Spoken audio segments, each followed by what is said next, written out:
Forgotten City Part 2.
Oh wait, I think I'm going the wrong way.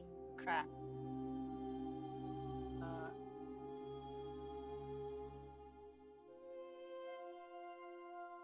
for being a PlayStation 4 game, this loading time is horrendous. Like, the game just freezes and loads. What the fuck is this?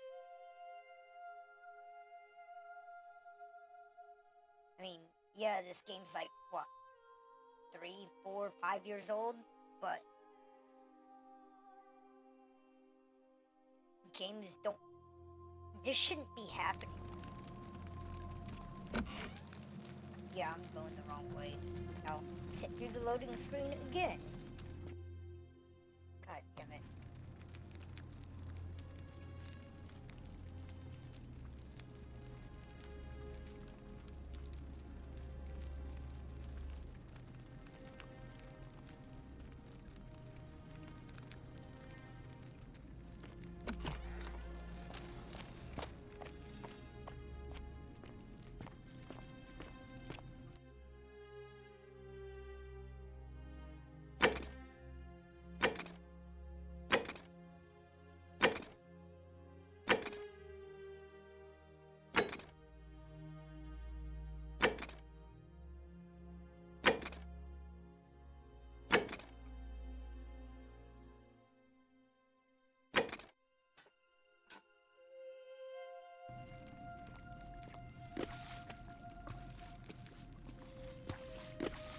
Am I going the right way? I don't fucking remember.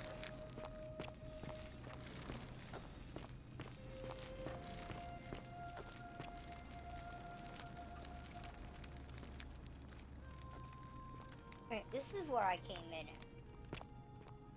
What the fuck? Okay, so...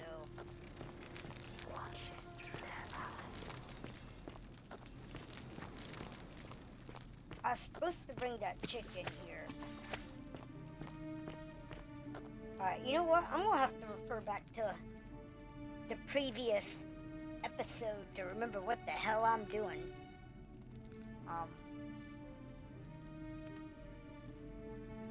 Pause this. Alright.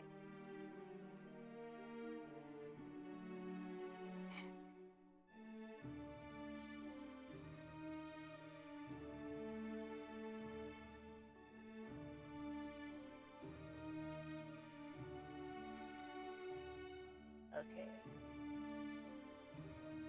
So we have the previous video.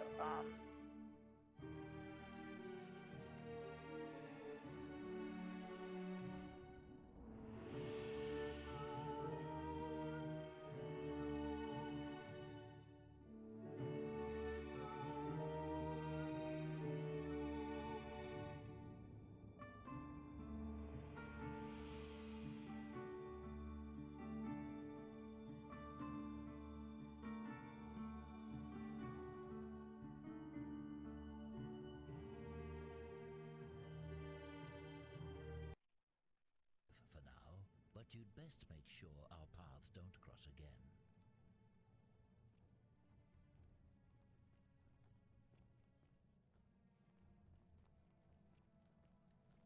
Okay, so I gotta go talk to Equita or whatever her name is. Alright. Alright.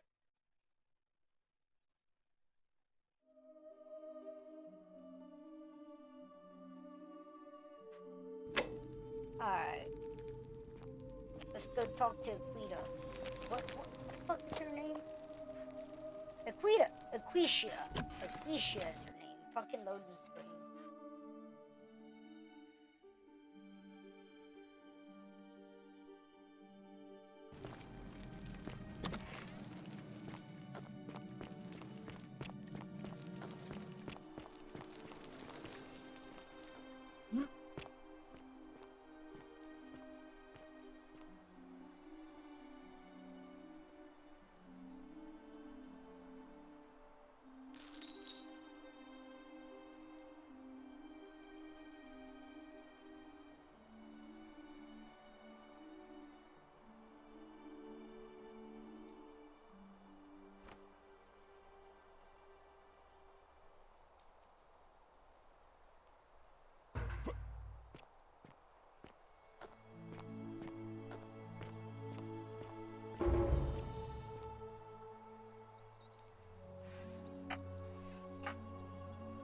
This music is still too fucking loud.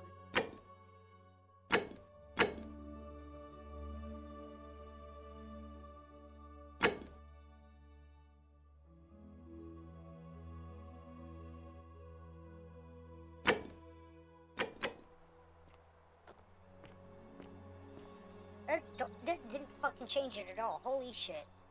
Okay, so...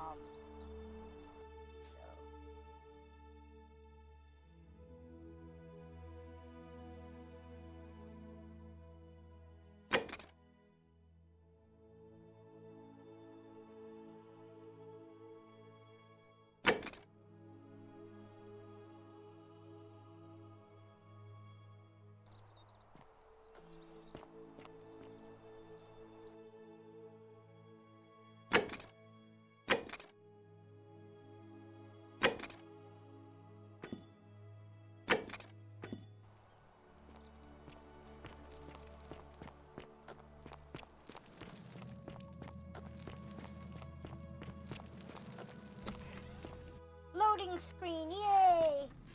Oh, I missed you. Fuck, that was fast. It's getting better.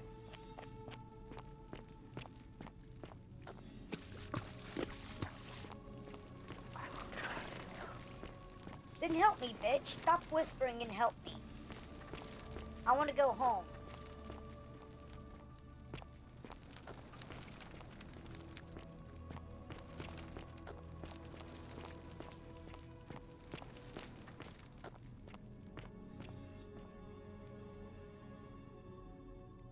All right, you're here. You were asking how I knew the young woman you met by the river was wearing a hood.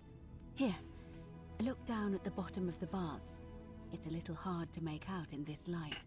If only we could see. Oh, what a marvelous lamp. But do you see it?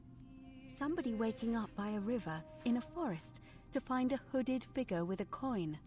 It's just as you described it, only your pronunciation is a little off. The name you heard wasn't Charon. It was C-H-A-R-O-N, as in Charon, the ferryman of the dead. Charon, that makes who sense. in exchange for That the really right makes coin, sense. helps the souls of the newly deceased cross the Styx, the river Squeaky that chair. separates the land of the living from the land of the dead. When I dragged you out of the river, I thought you were never gonna wake up. I checked your pockets for ID, but all I found was some loose change. Feels like I've spent my whole life in a dead-end job with an endless commute. Sorry if I sounded cagey, it's just that I don't always get the best reactions when I introduce myself. My name's Karen. I'm so sorry, my friend. I'm so sorry. I take it So you know what everybody this in this means. city is dead. Is that what this... Yep. This place is the underworld? I'm afraid so. It's all starting to make sense. All these people Oh shit, whose I might have last to play memory was Undertale running now. from the fires toward the river. It seems none of them escaped with their lives after all. Perhaps we should be grateful they don't remember their final moments. It also tells us that the Golden Rule is the work of Pluto, the god of the underworld, and why his epithet has always been Father of Riches. I know it's a lot to take in, and you look as if you have questions, so I'll try to answer them if I can. So we're dead. That was my first thought too. In the old stories, the underworld was where the souls of the deceased were taken. But it was also possible for the living to reach it without dying, if they were particularly fearless. So I'm afraid I don't know. What can you tell me about Karen? Oh, I'm sorry. I keep forgetting you're not from here. If you were Roman, or even Greek, you would know these stories.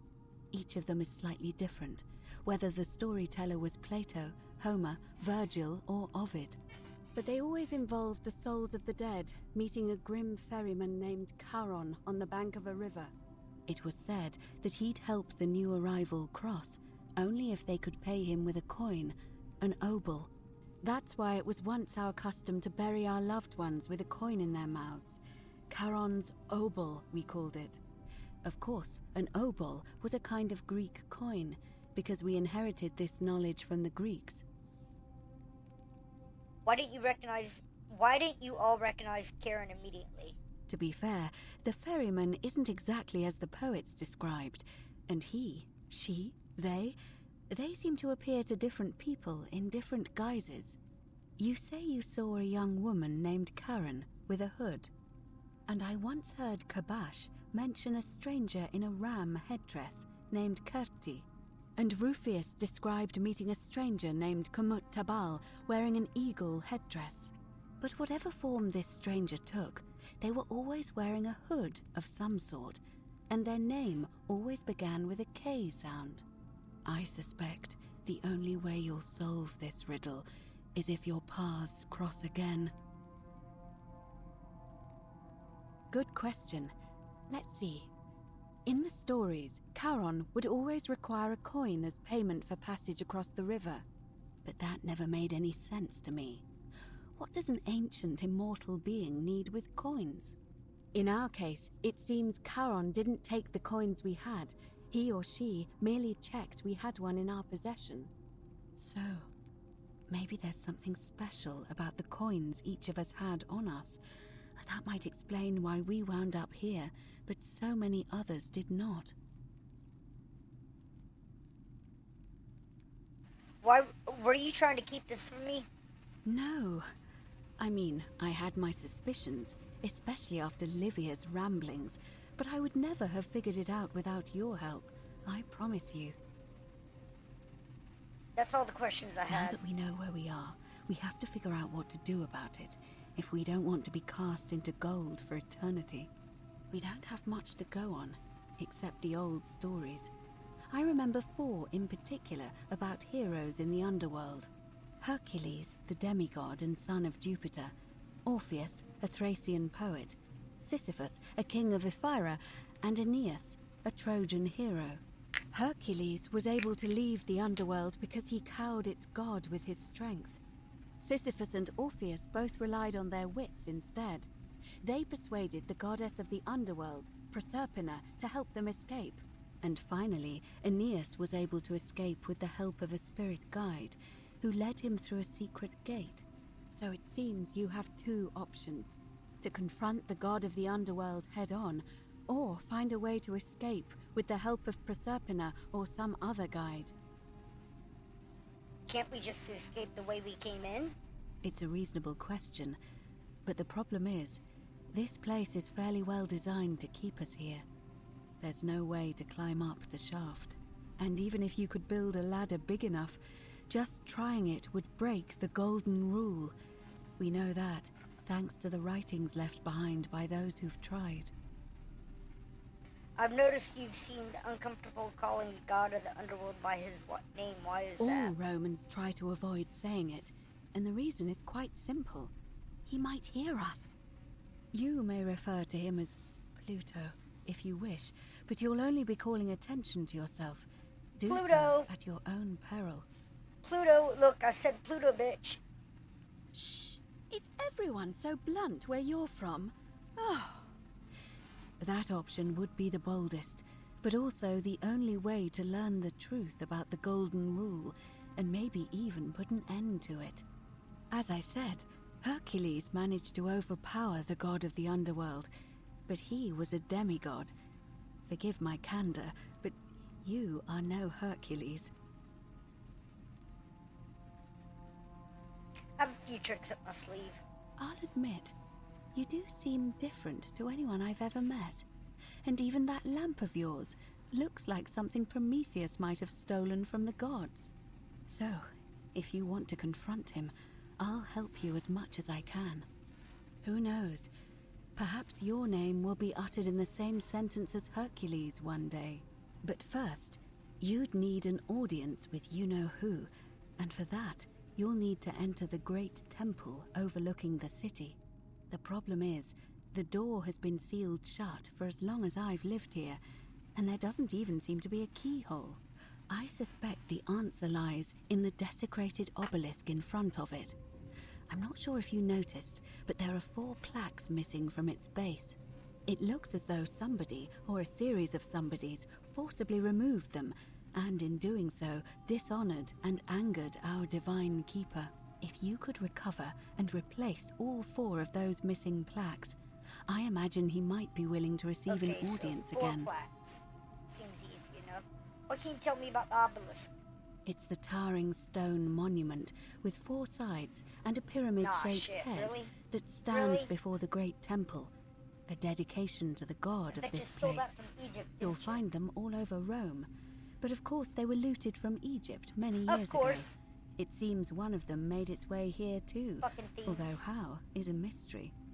However, this one is unusual cultural in that each of appropriation the 4 2,000 sides years is from now. decorated in a different style: Roman, Greek, Egyptian, and another I don't recognize. That means you'll need to recover 4 different plaques: Roman, Greek, Egyptian, and a 4th, a mystery plaque. Where would I find the Roman plaque? Good question. To answer that, we first need to ask who would have defaced the obelisk in the first place. It would have had the god's name engraved into it, so it may be that whoever desecrated it wanted that name to be forgotten. And there's only one group of people I know of who might want to do that. There's a cult in Rome that often argued there is only one true god. Theirs, of course. They've been known to start fires, as well as deface religious monuments sounds whose like existence Christians. challenged their beliefs. If I were you, I'd go looking for them. Of course, they've all been in hiding since the fire last year, so finding them won't be easy. Oh, I know where there's But I one. did hear a rumor they have a secret shrine somewhere in the city. Yep. Perhaps, if you could find that, you might be able to recover the Roman plaque. I know exactly where that's at. But can I find it again? I don't know. But perhaps you should begin your search with the local Greek fellow, Georgius. His store is in the forum. Perhaps Kabash, our Egyptian resident, would be able to tell us. Unfortunately, he disappeared weeks ago. But I did hear Aurelia is peddling rumors about him at the tavern, so perhaps you could talk to her, or just take a look in his room.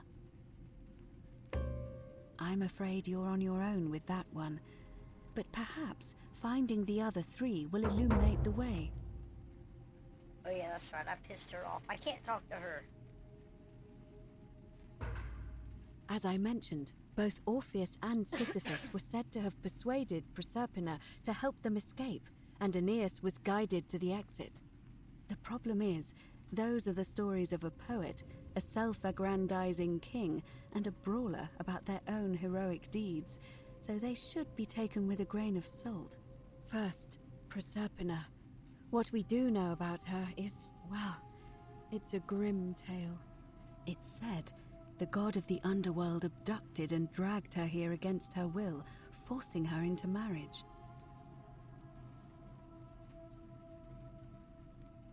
If the stories are true, then I suppose so. The problem is, how do we communicate with her without being noticed by her captor? Leaving that aside for a moment, there is also the possibility of a spirit guide. I don't suppose you've come across one of those in your travels? Truly? And you're only bringing this up now? Then again, I suppose you were worried I'd think you were as mad as Navia. Can you tell me more? Is it the same voice? What kinds of thing does it say? Fascinating. Perhaps she is a benevolent spirit. Or perhaps... Perhaps you're hearing the voice of Proserpina herself. If she has indeed been abducted, it would make sense for her to speak in cryptic whispers to avoid detection. Tell me, has she told you anything that might lead you to the way out?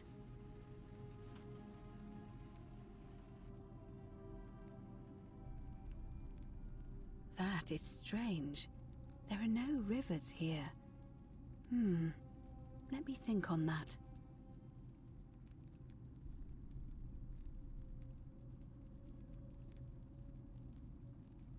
Well, as far as I can tell, water flows into the city from an aqueduct into one of two cisterns, the upper cistern. If that's the current she's talking about, then perhaps you need to get into the upper cistern somehow. I vaguely recall wondering what was in there, but the door at the back of the great temple is locked up tight. You might be able to get a key from the magistrate, but if that doesn't work, perhaps you can find another way in. Let me know if you find anything in there. All right. I would suggest not discussing this with anyone. The best we can do for them is to let them remain oblivious for as long as possible. As for Livia, it seems she's been shouldering the weight of this terrible secret all this time. Perhaps it would comfort her to know she's not alone.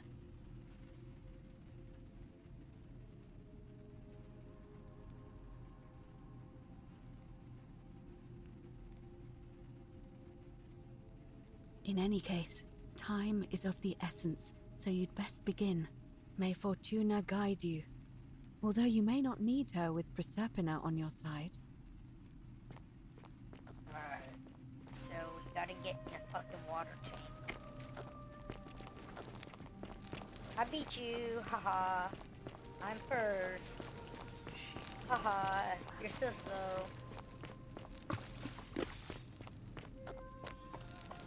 Back to loading screen, yay! Oh my god, I just love loading screens.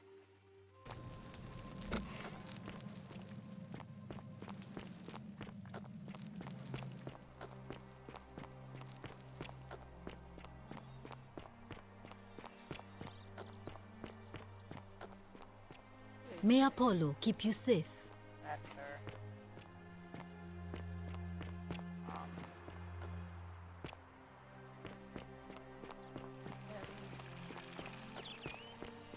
Citizen?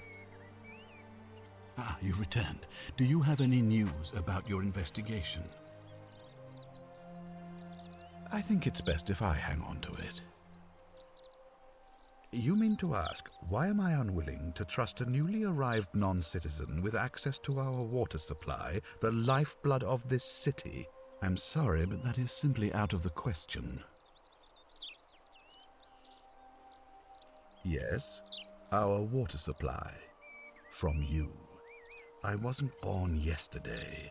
Poisoning a city's water supply is the oldest trick in the Codex. Quite literally.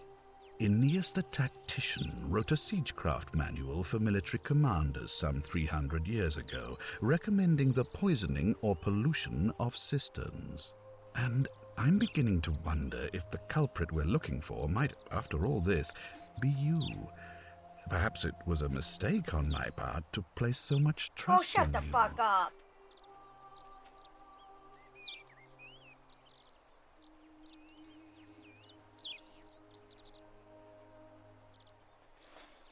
I doubt that very much, since I'll be keeping the key around my neck at all times from now on. But in any case, was there something else? If I did, I'd have led these people out of here already. No, you wouldn't have. You're dead. I've had plenty of time to think about it. Let me see if I can sum up my thoughts. I've always considered my guiding star to be the well-being of the Roman people. Our survival and prosperity have always hinged upon honoring the peace of the gods, the sacred accord between the gods and the people of Rome. Give the gods what they want and we all prosper. Dishonor them and we all die. It's as simple as that. The real enemy in this place is not the golden rule, but human failings. The temptation to slide into degeneracy, greed, and hubris. I trust that answers your question. No, not really. Thank you. I'll be waiting here for news. How do I get in a fucking cistern?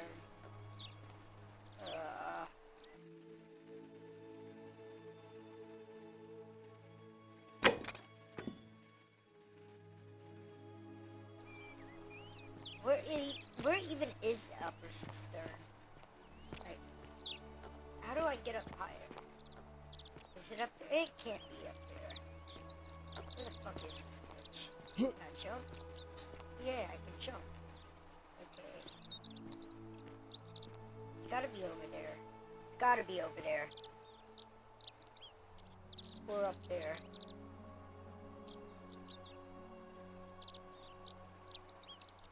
That's an aqueduct. And I have a zip line. So I can zip line. Citizen,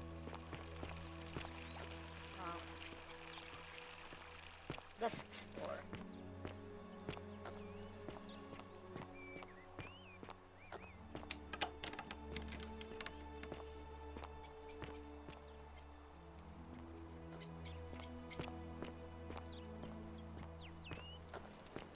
I need to transform into like a little mouse so I can climb those vines.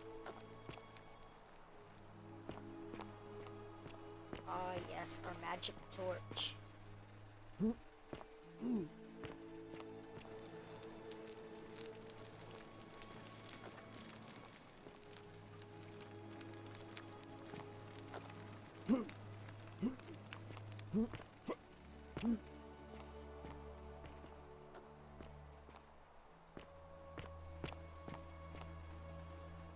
Oh shit.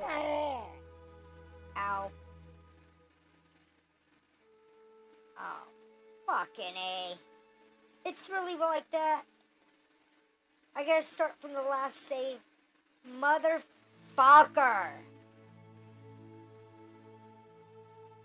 You gotta be fucking kidding me.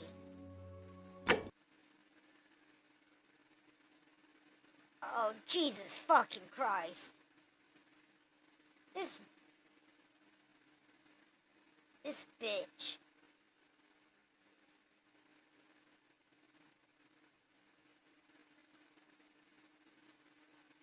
Oh, son of a bitch, this sucks.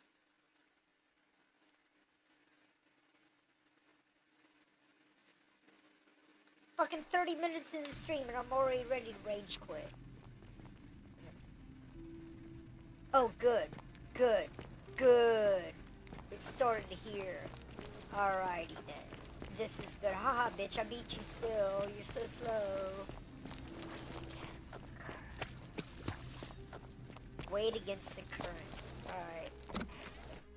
Loading screen, yay! I'm so hyped for loading screens!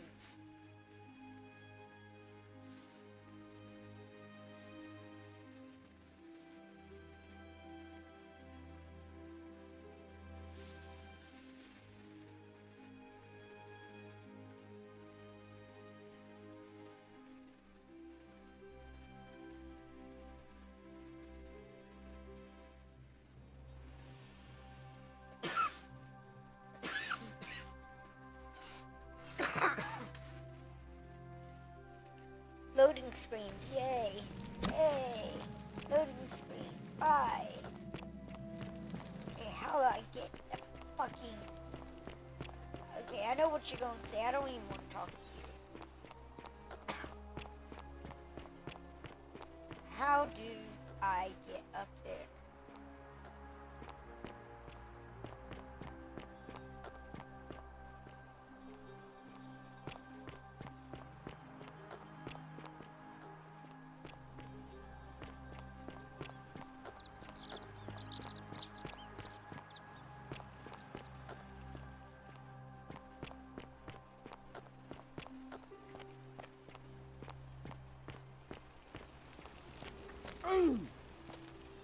Fire bad.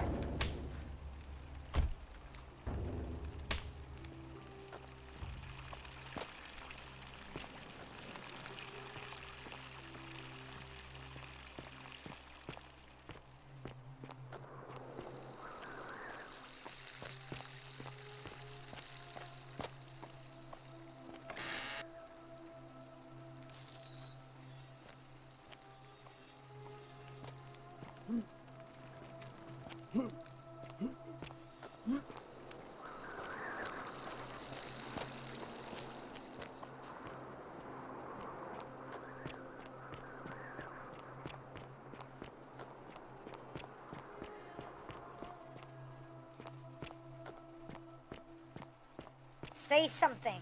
Something. What's under the kilt?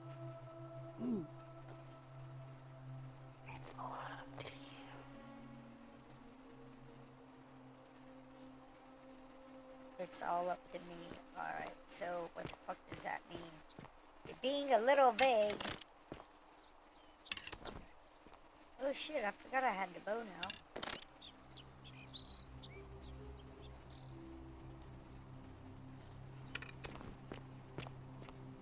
Okay, so that's gotta be fucking, what's his name? The bitch pushing a boulder. Is it Sisyphus? Oh, hey, there's a door.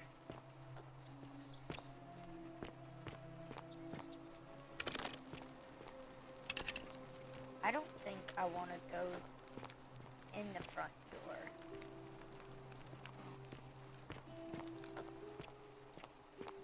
Can I help? Push, motherfucker.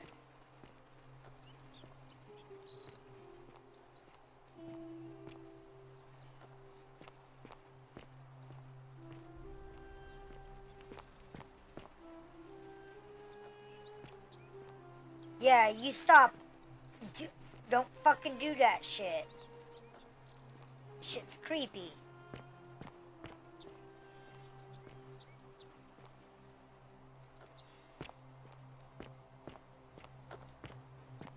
Fucking Doctor Who Weeping Angel ass bullshit. Doctor Who was cool until that fucking, the Weeping Angels fucking happened.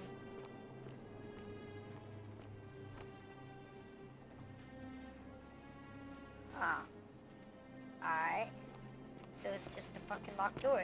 Do I have to get the key?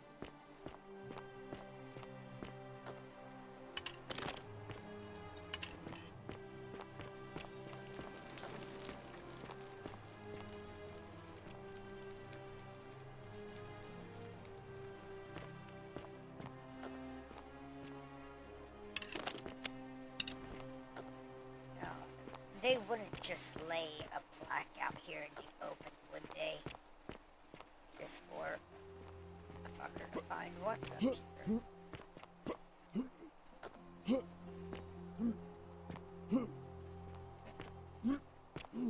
Can't go up there.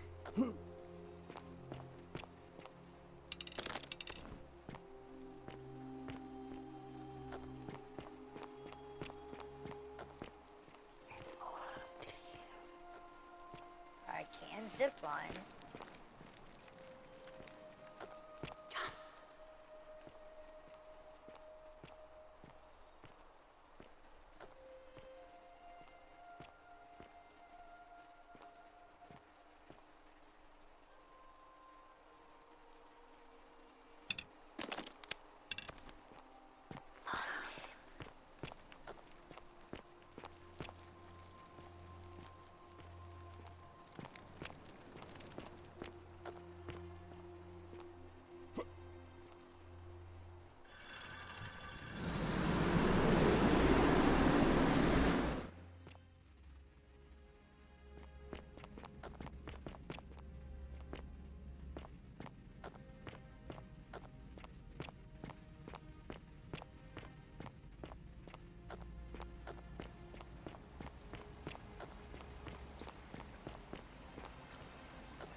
I've never seen a lamp like... Welcome back.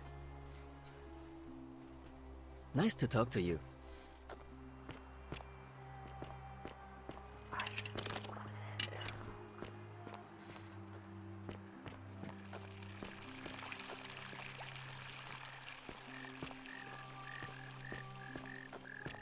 Are they?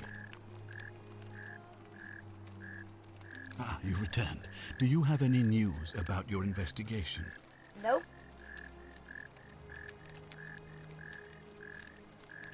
I've had plenty of time to think about it. Let me see if I can sum up my thoughts. I've always considered my guiding star to be the well-being of the Roman people. Our survival and prosperity have always hinged upon honoring the peace of the gods, the sacred accord between the gods and the people of Rome. Give the gods what they want and we all prosper. Dishonor them and we all die. It's as simple as that. The real enemy in this place is not the golden rule. Yeah, I've heard all this. I don't want to hear it again. I think it's best if I hang on to it. That was a lot easier. Thank you. I'll be waiting here for news.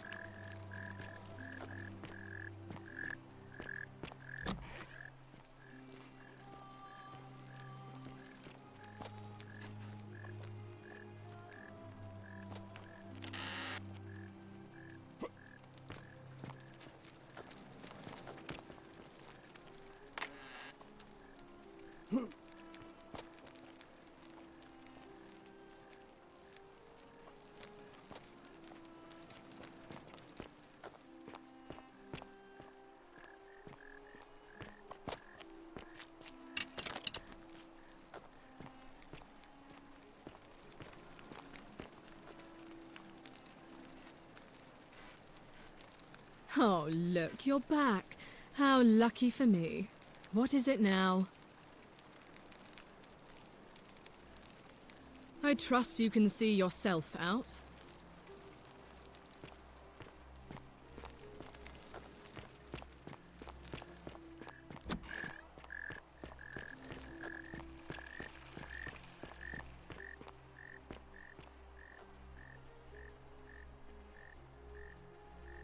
Malleolus isn't receiving visitors at the moment, it being election day.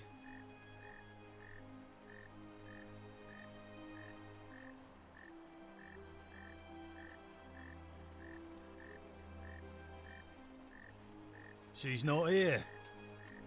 Had to carry her to Lucretia's clinic this morning. Shrine of Apollo. She was acting sick. When Malleolus wins the election, yeah? This place will change. You won't even want to leave. You'll see. Yeah? What have you got for me?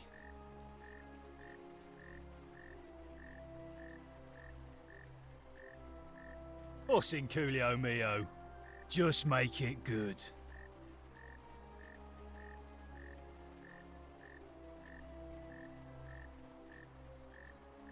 Hey, Caput Murde. Futuere es. Just make it good. Os in Coolio mio. Just make it good. If you set one foot in that villa without permission, I'll skin you alive, you Pusilla Semitarius Mocus.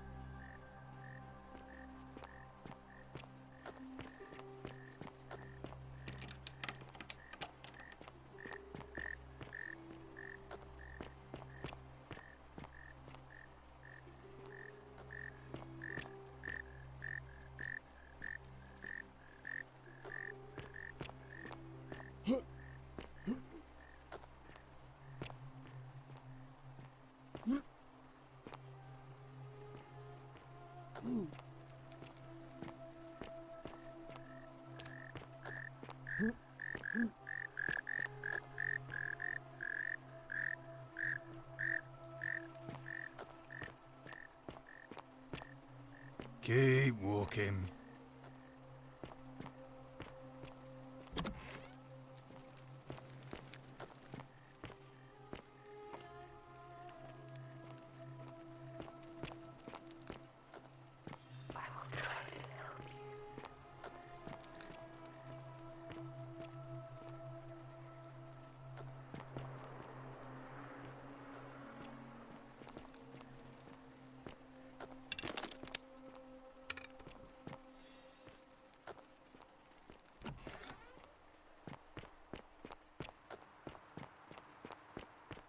Isn't the great temple majestic?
Thank you.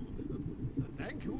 I am delighted and deeply honored to have been elected your magistrate. Magistrate, yes, yes. Thank you. I'm delighted and deeply honored to be elected your magistrate. And now, I make this solemn promise to you, good citizens. And now, I make this solemn promise to you, good citizens.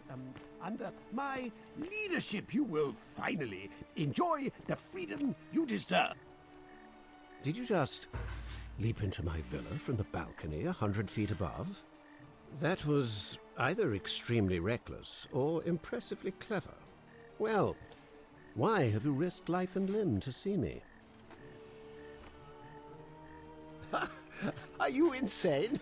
You barge into my villa uninvited and then make outrageous demands? Why would I withdraw from an election I'm bound to win?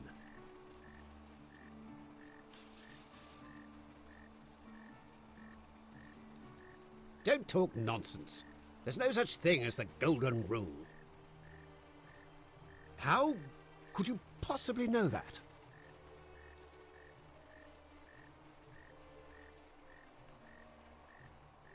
Nonsense! This is nonsense! I don't know how you know about my plans, but I'm absolutely sure Sentius is involved somehow.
I'm not supposed to be in here. Talk. What business could you possibly have with me? My marital affairs are no concern of yours. Thank you very much.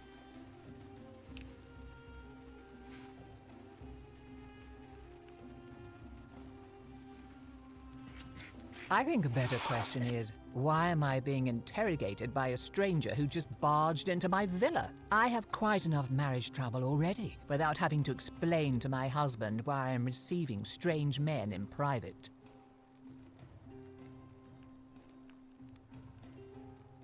Preferably the way you came in, by which I mean, please leave.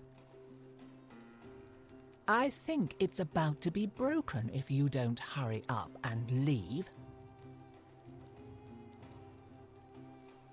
Finally! This is outrageous.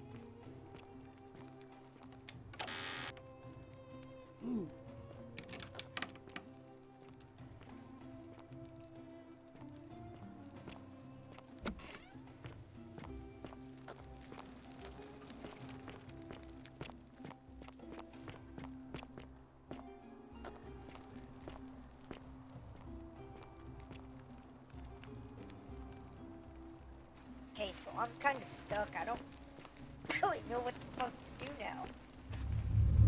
The many shall suffer for the sins of the one.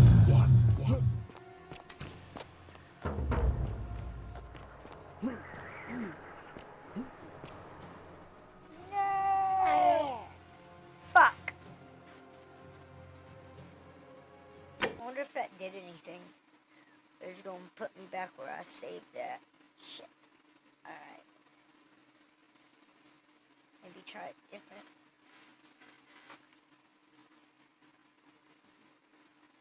Oh, excuse me.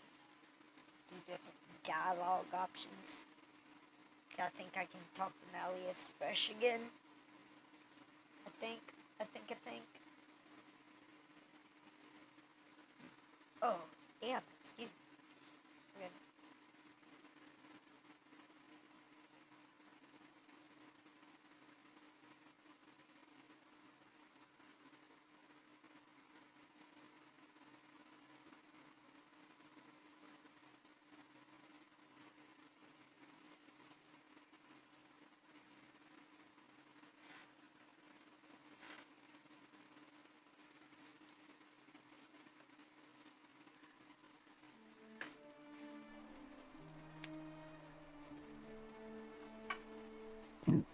Good.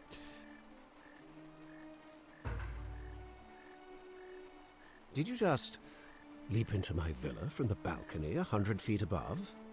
That was either extremely reckless or impressively clever. Well, why have you risked life and limb to see me?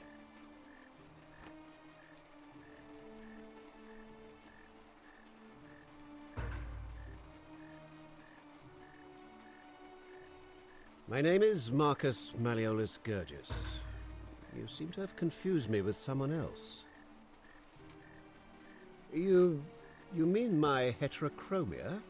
I am guilty of nothing more than having different colored eyes. Wait a minute, did they have a name for that And I'm hardly back the only then? person with the condition. Alexander the Great had it too, as it happens.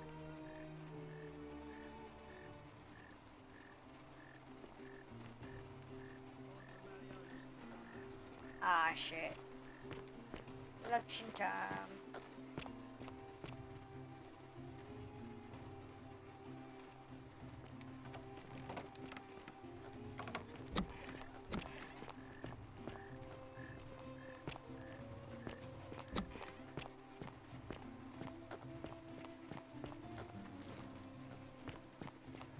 I got an idea. I have an idea. I have an idea. I have an idea. I have an idea.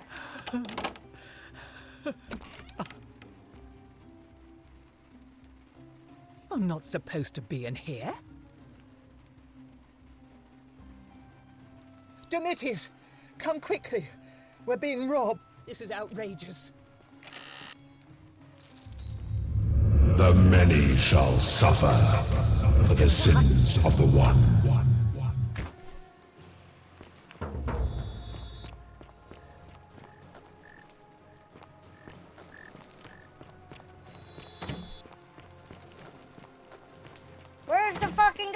my god! Get the fuck out the state. How do I... which way do I go? I forgot my way out. Fuck! Okay, that's fucking terrifying. Yeah, this is not the way out.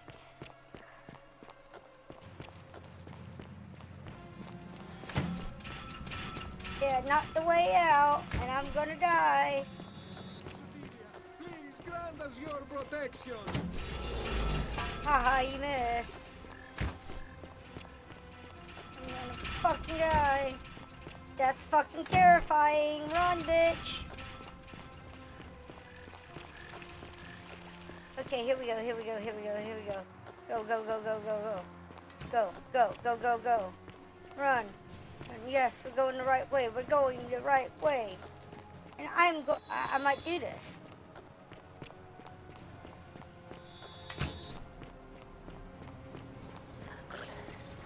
I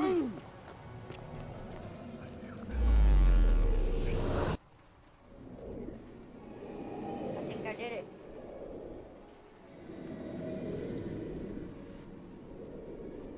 I think I did it. I think I should have like 2,000 denarii now, or whatever the fuck they're called.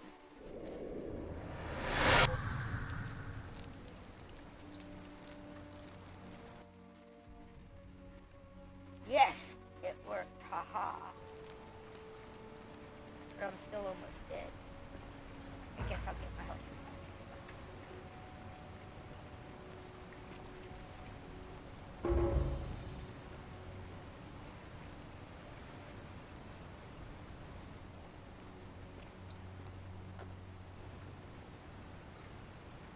Salve, friend.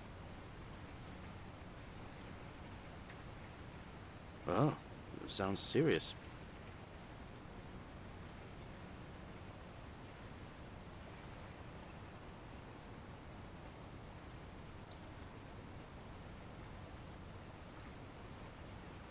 Yulia? Oh no. All right, I can do that. All right, let me see. Stop Fabia going in, but send the new arrival to the empty shrine. Understood. I'll go, but once I'm done, I'll need you to tell me how you know all of this.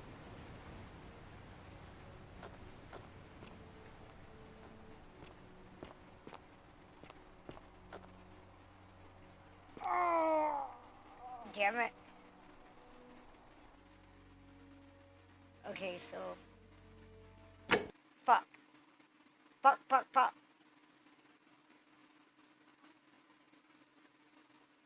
Fuck, fuckity, fuck, fuck, fuck.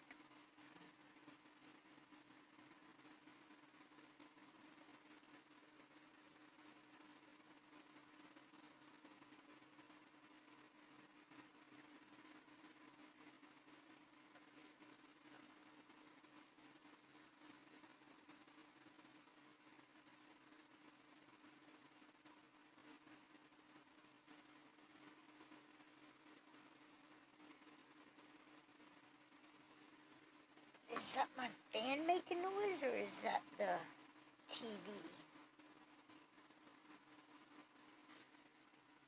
Oh, it's totally the fan.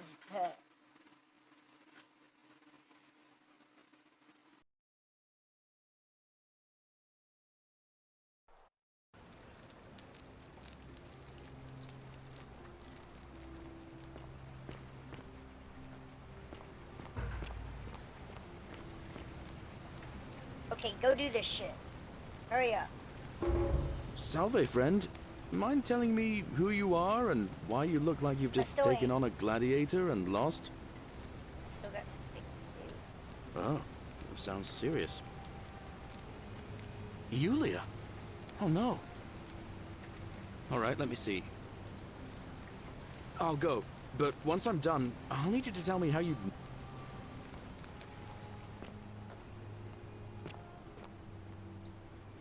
How do I get up there? I need to get up there. What is up there? Oh, that's...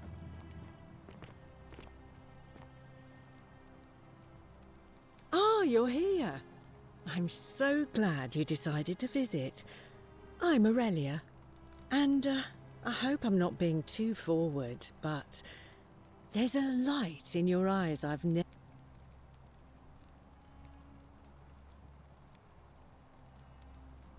How dare you! Get away from me, you pig!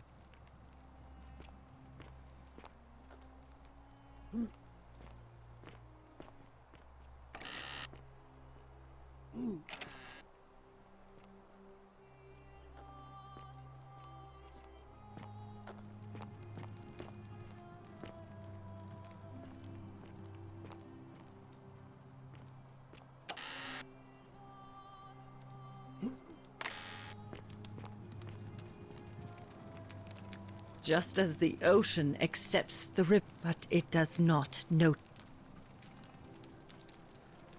Say it. Speak its name. Then it is true. I was right. I thought I saw it, but when the rest of them could not, I kept thinking I must have gone insane.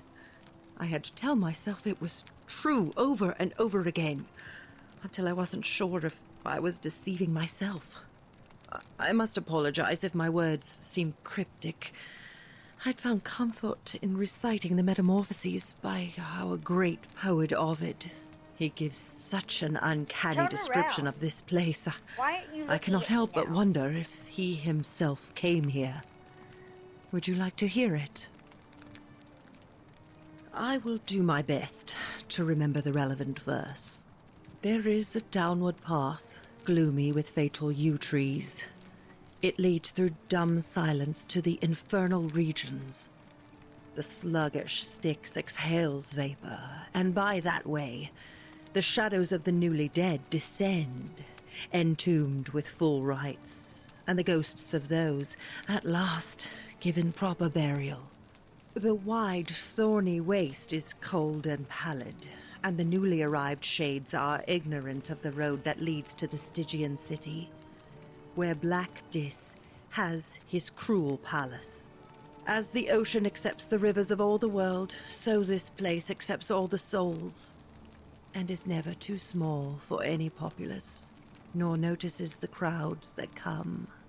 There the bloodless shadows wander without flesh or bone. Some crowd the forum, some the house of the ruler of the depths. Others follow their trades, imitating their previous lives, and still others incur punishment. I hope I have done it justice, and now we share a secret. It's as if you've lifted a great burden from my shoulders. Thank you, friend. I think I should rest.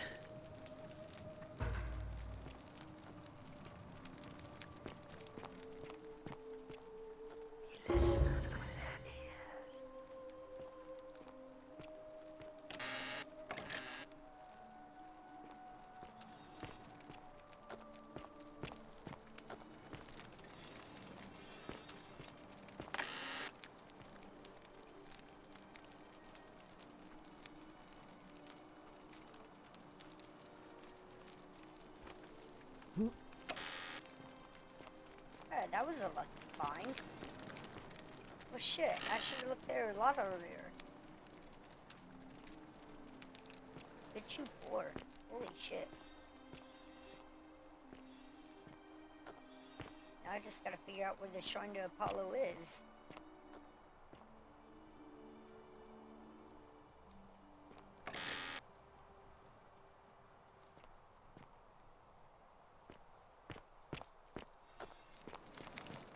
Find the Christian shrine. It's downstairs somewhere.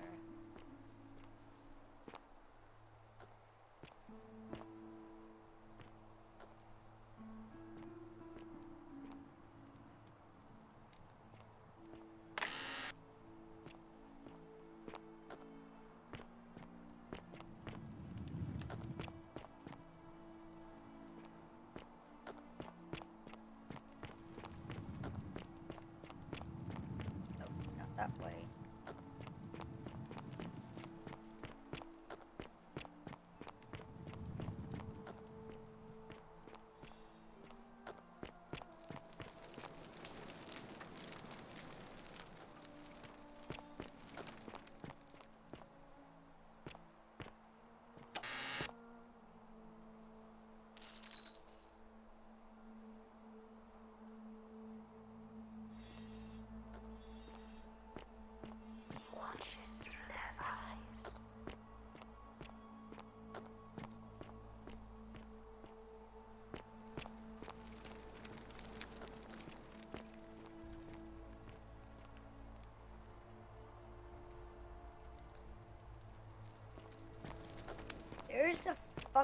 Christian around here somewhere. I know there is. I've been there. Where the hell did it go? Still can't find those, right? Nope.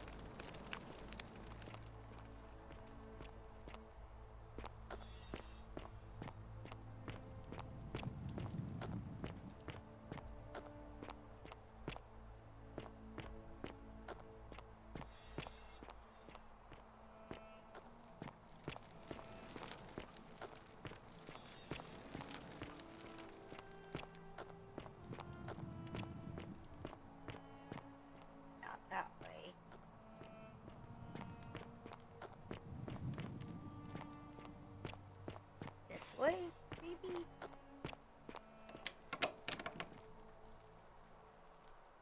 Yes, this is it. This is the Jesus fish. This is the Christian's shrine.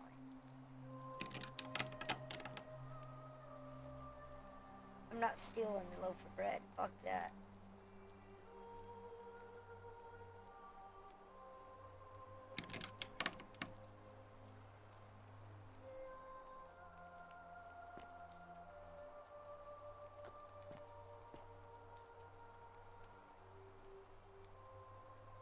Definitely Christian.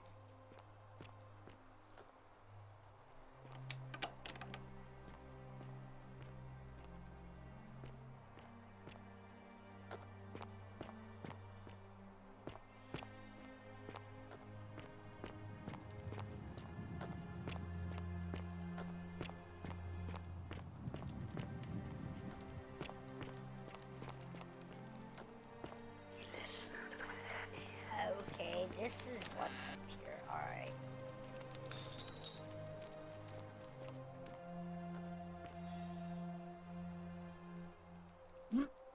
It's all up to you.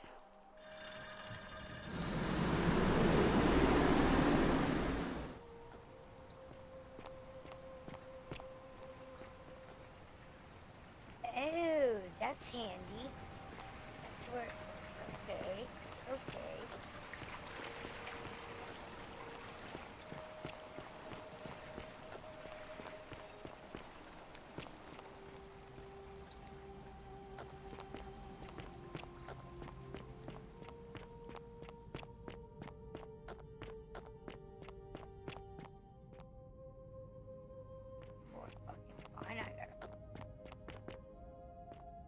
How do I cross the fucking line?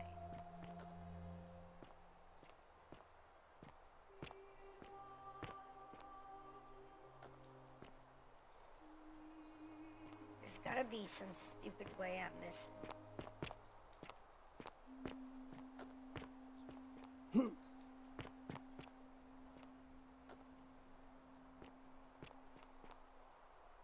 It's a bag of money, it looks like. Or a bag of sand. Just like what breasts feel like. Bags of sand.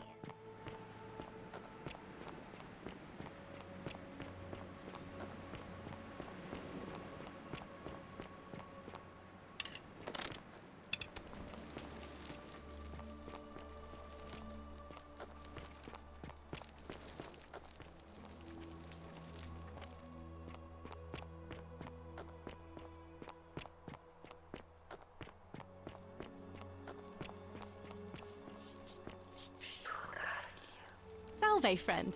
I'm Octavia. Welcome to life under the Golden Rule. It's a ghastly thing, is it not? How are you faring so far?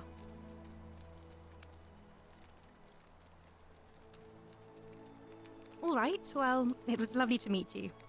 I look forward to getting to know you better over the coming months. And if you ever... I can't believe this is how it ends. Oh no. No. No, no, no, no, no. Ulpius, what are you doing? Get back from there.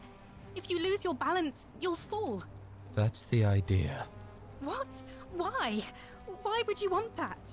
Why do you think I'm stuck for the rest of my life working for a man who treats me like an animal? It cannot be I know a things sin are hard to for you kill right yourself. now. They're hard for all of us. We're all in this together, Ulpius. Please, please just think this through. If you do this, it could be the sin that seals all of our fates. Is that what you want? I'm sorry, but I just don't care anymore. Please, Ulpius. Help him. If he goes through with it, it could be the end for us all. I don't know what to do. I've never had to deal with this sort of thing. Please, you need to talk to him.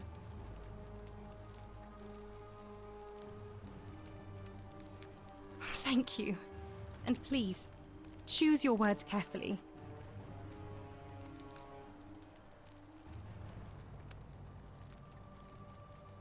Let me guess. You're going to lecture me on how suicide is a crime against the Empire.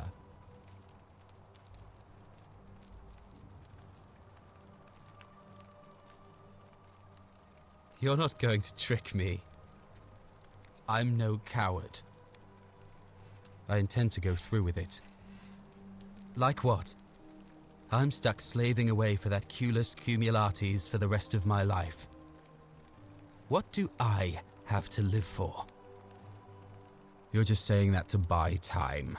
You must think I'm an idiot. I'm out. Wherever you are, Scintilla, my love. I'm sorry. Ulpius, no!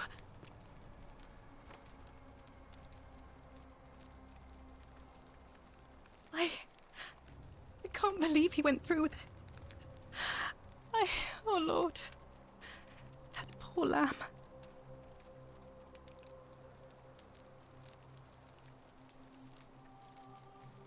Well, I suppose it means suicide isn't a sin under the Golden Rule. So I guess that means whichever god is responsible for it, it isn't mine. I'll have to let everyone know what happened. And I guess Malleolus will have to clean up the mess in his villa. It's of his own making, after all. And I'd best pray for poor Ulpius.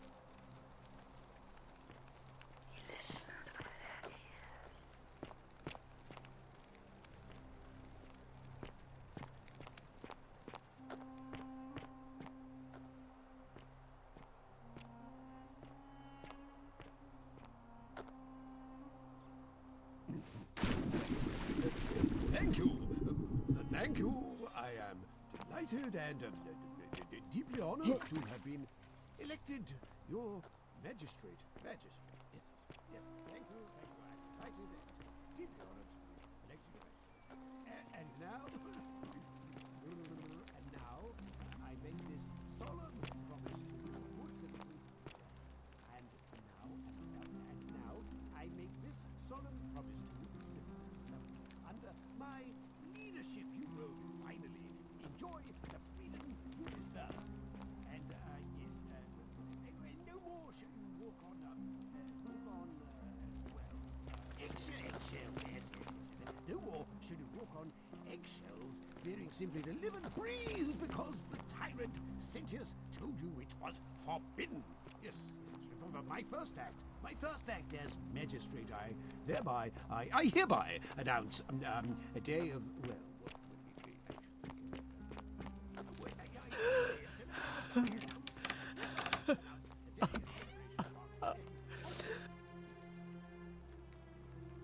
You're not supposed to be in here. Talk. What business could you possibly have with me?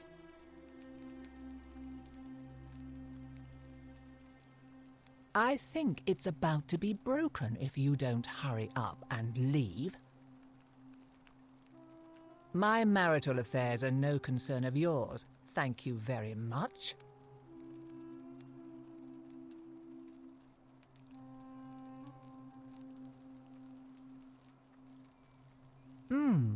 An intriguing proposition. Go on. Perhaps you're not as silly as those clothes make you look. What makes you say that? You know, I may have the very thing you're looking for.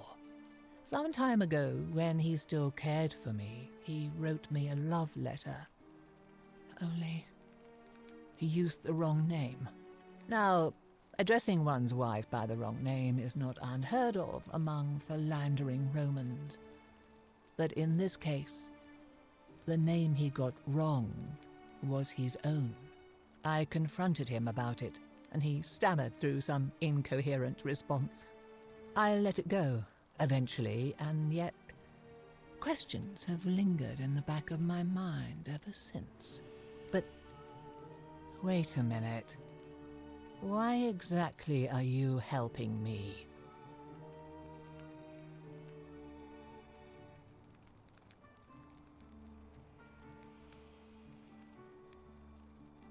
To withdraw. Listen, I may not be Penelope to his Ulysses, but to ruin his plans to become a magistrate? You must think me quite mad. I've heard enough. Get out of here at once. Domitius, come quickly. We're being robbed.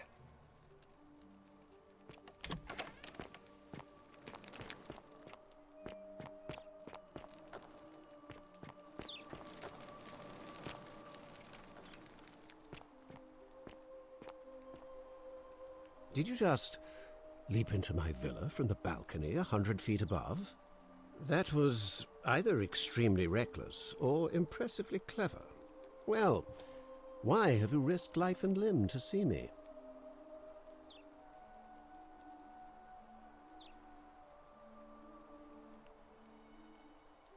Look, if I had a Roman plaque in my possession, I'd be happy to sell it to you, but I don't, so I can't. You mean the children's fable exploited by Sentius to scare us all into doing what he wants? Wait, don't tell me you've fallen victim to that monstrous lie?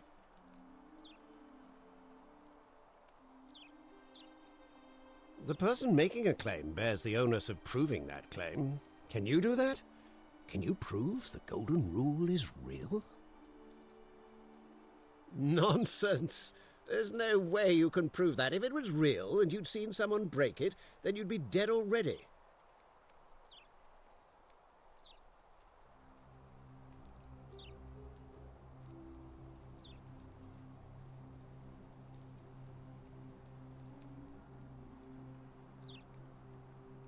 Surely you're not one of those people who believes everything you read, as if a lie could be transformed into the truth by the simple act of writing it down? What? Oh, I see what's happening here. Another poor, vulnerable soul taken in by Sentius's machinations. He won't get away with this much longer.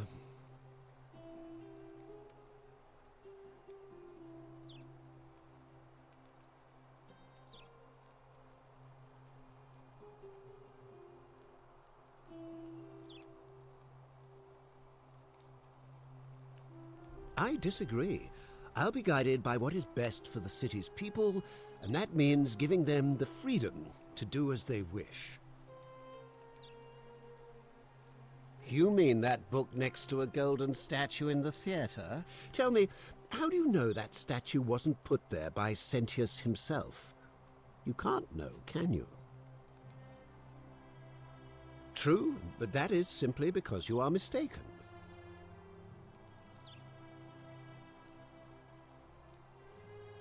I'm afraid not. We're stuck down here together, for better or worse. We're all My name is Marcus You... And I'm hardly the only... I like to think it...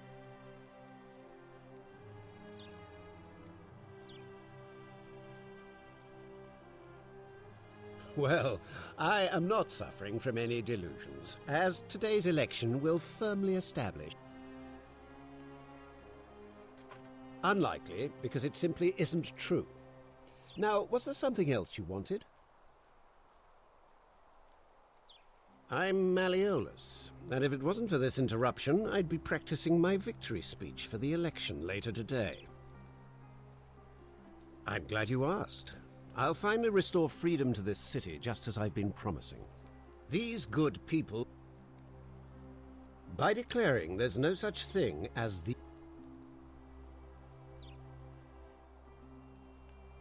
I trust you can see yourself out. Through the door this time?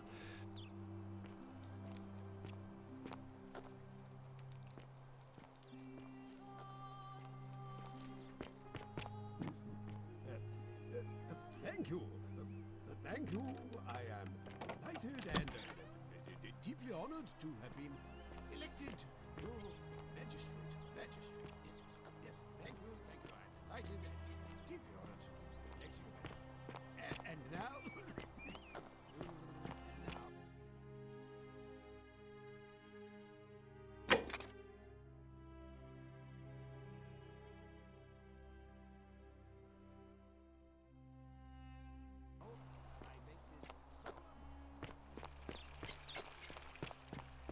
Citizen, we're finally alone.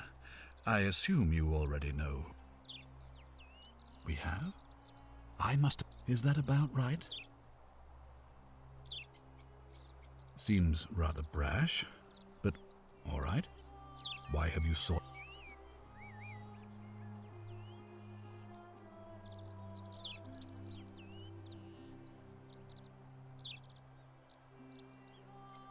If I did, I'd have led these people. I've had plenty of time to think. I've always... Our give the real enemy... I trust that answer.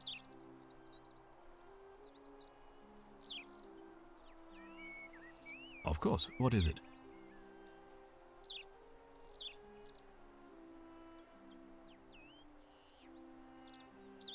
Well, if you stopped one person from breaking it and you're still here, then there must be someone else about to break it still. Allow me to explain. When I discovered the ritual to Proserpina, the instructions came with a warning about paradoxes. The crux of it is this.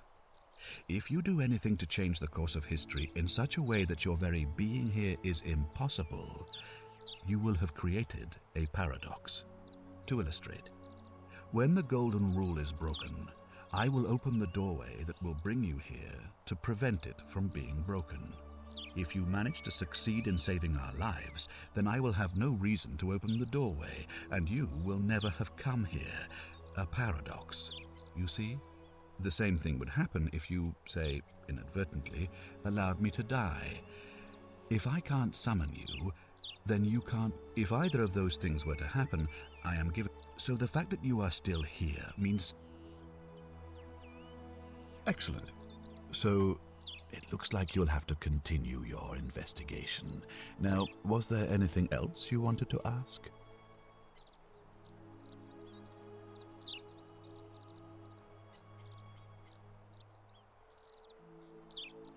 You mean Duilius?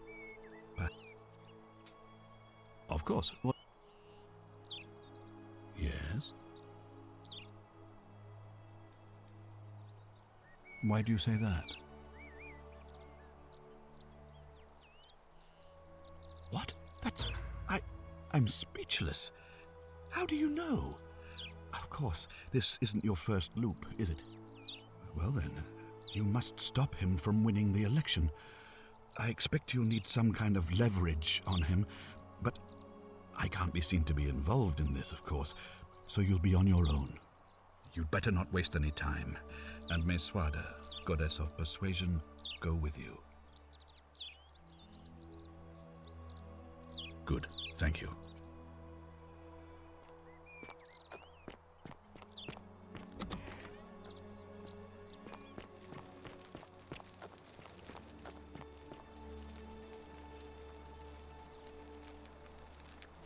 Oh, I wish Horatius would stop letting barbarians in here. What do you want? Oh, you...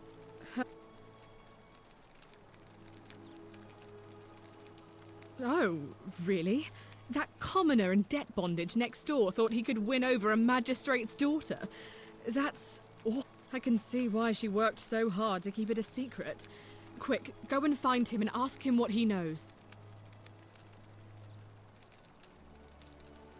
Oh, I see. Well, it was worth a try, I suppose. Just promise me you won't give up on her.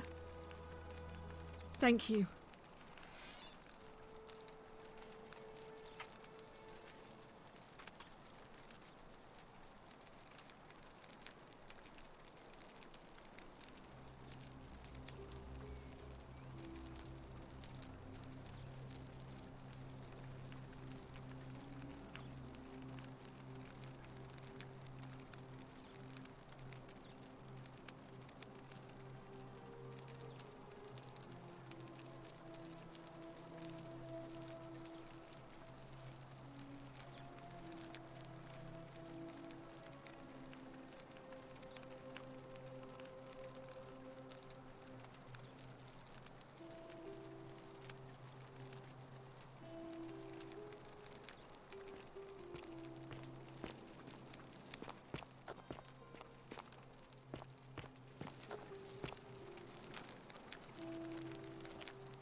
are they?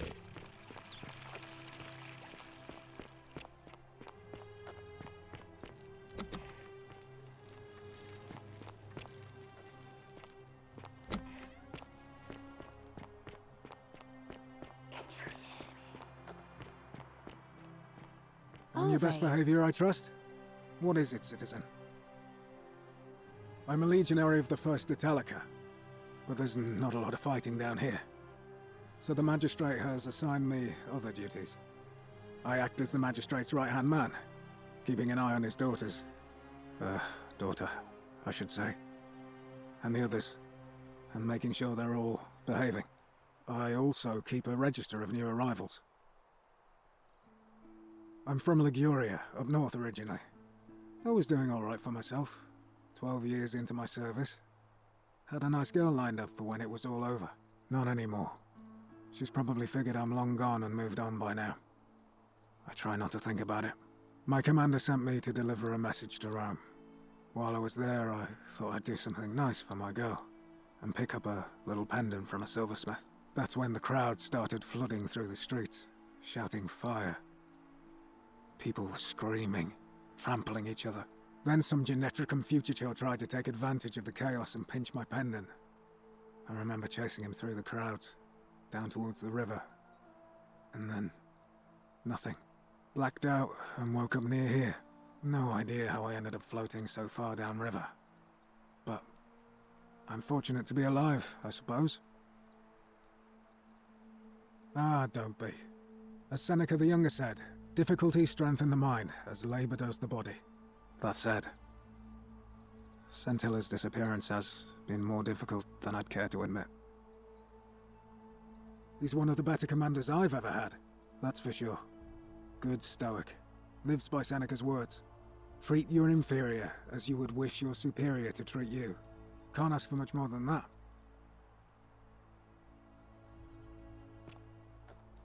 I went around asking the same questions when I first arrived. Never did find a way out. But I learned how to accept my situation. To bear trials with a calm mind robs misfortune of its strength and burden. That's from Seneca the Younger, if you're interested. I don't see why not. Just make sure I get it back by tomorrow.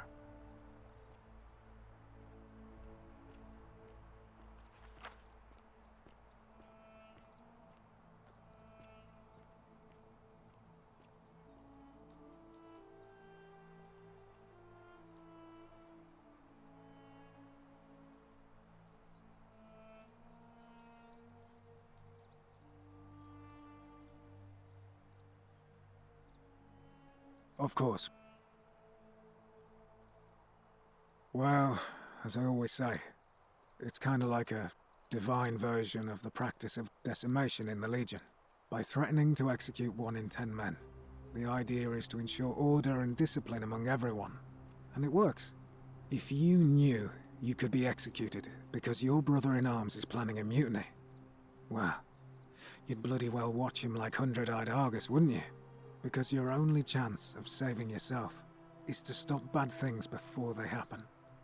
Makes us all responsible for keeping each other in check. It's brutal, of course, but effective. The Legion wouldn't be the most formidable force in the world without it. What's done is done.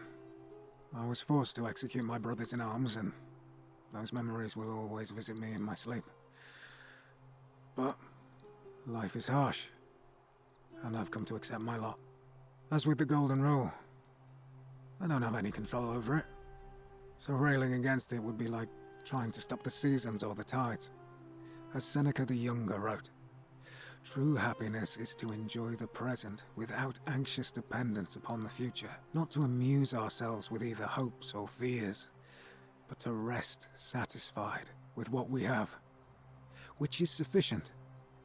For he that is so wants nothing.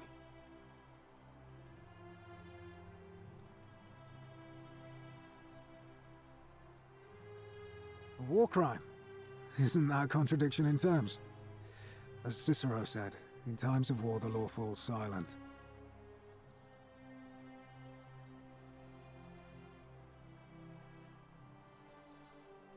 Good. Perhaps we'll make a legionary out of you yet.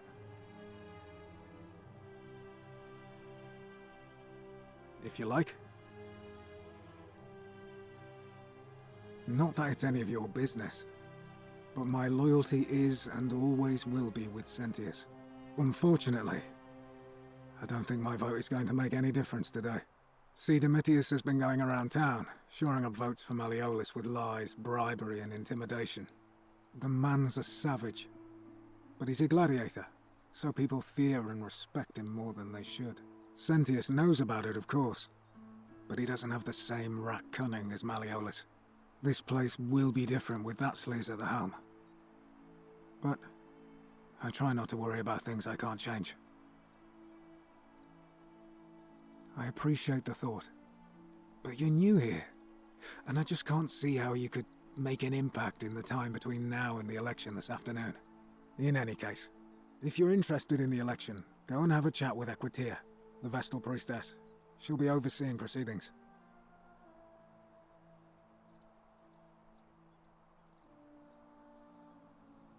What business is that of yours? A lot of people have been looking for her. But it's been 3 weeks, and we've found nothing. What makes you think you can do better? I suppose that's true.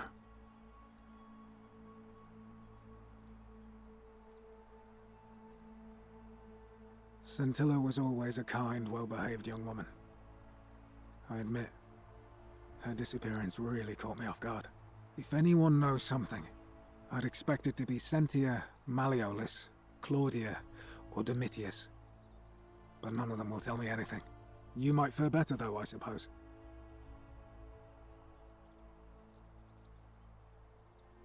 Fine. All right. Please keep an eye out for anything that might lead us to Scintilla.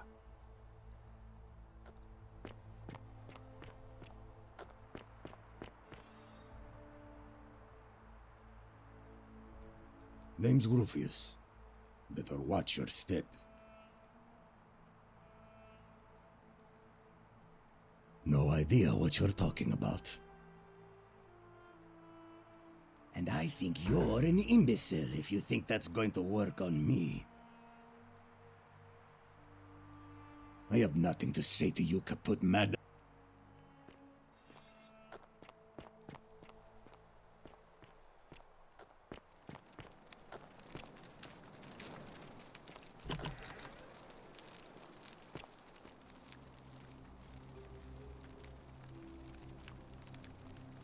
Sorry, I'm still a bit out of it.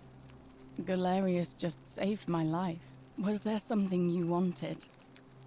Lucretia says I'm supposed to rest.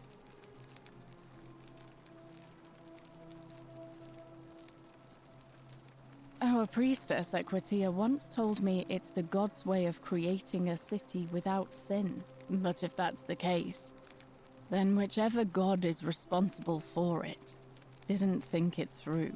I mean, all it really does is make bad people better at hiding their sins, and good people too frightened to stand up for themselves. I've seen Malleolus, Claudia, and Domitius make grown men cry. Romans. They don't cry easily.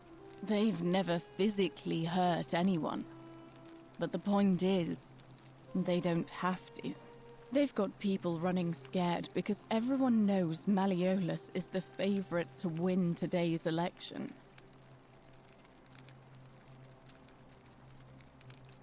I doubt it. I mean, the election is today, and you've only just arrived. I just don't think there's enough time for you to do anything. I suppose we will.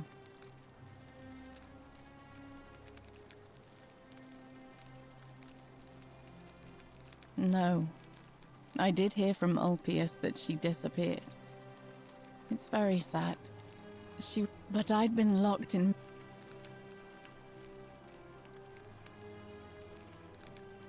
All right. Goodbye.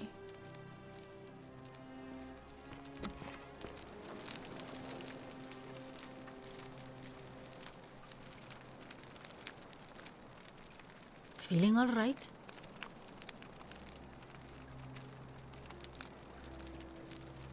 A city without sin might sound good on, but that's a shame.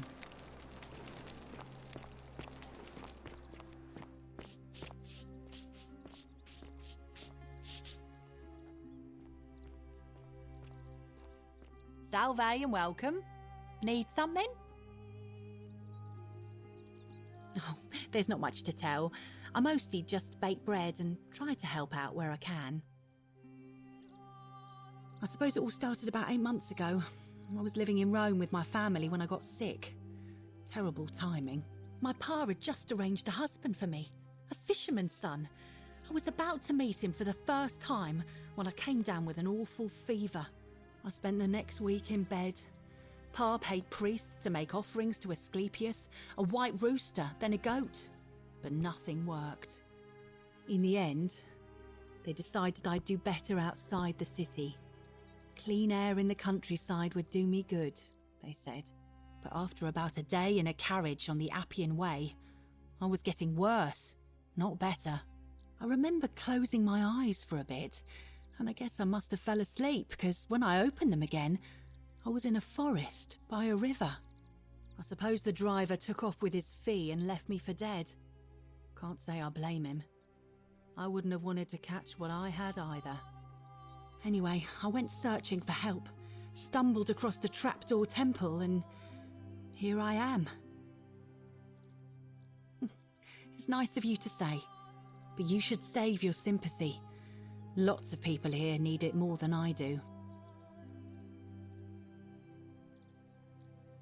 What? You've been here a few moments and you're desperate to get out already? Why not give the place a chance before you try to leave? Good people here. Galerius works hard on the farm so I can put food on our tables, and Lucretia tries to keep us healthy. My friend Georgius is always mending our clothes, and Virgil makes sure these old walls don't fall down around us. Well, he does his best. I'm just saying, there are worse places you could live out your days. Well, I can tell from your funny accent you're not from around here, but that doesn't mean you don't belong, does it? Oh, I try not to worry about it. I mean, if people are nice to each other, we won't have anything to worry about, will we? Thanks. And I like your teeth. They're so white. And your clothes. Oh, I bet my friend Georgius would like to get a look at you.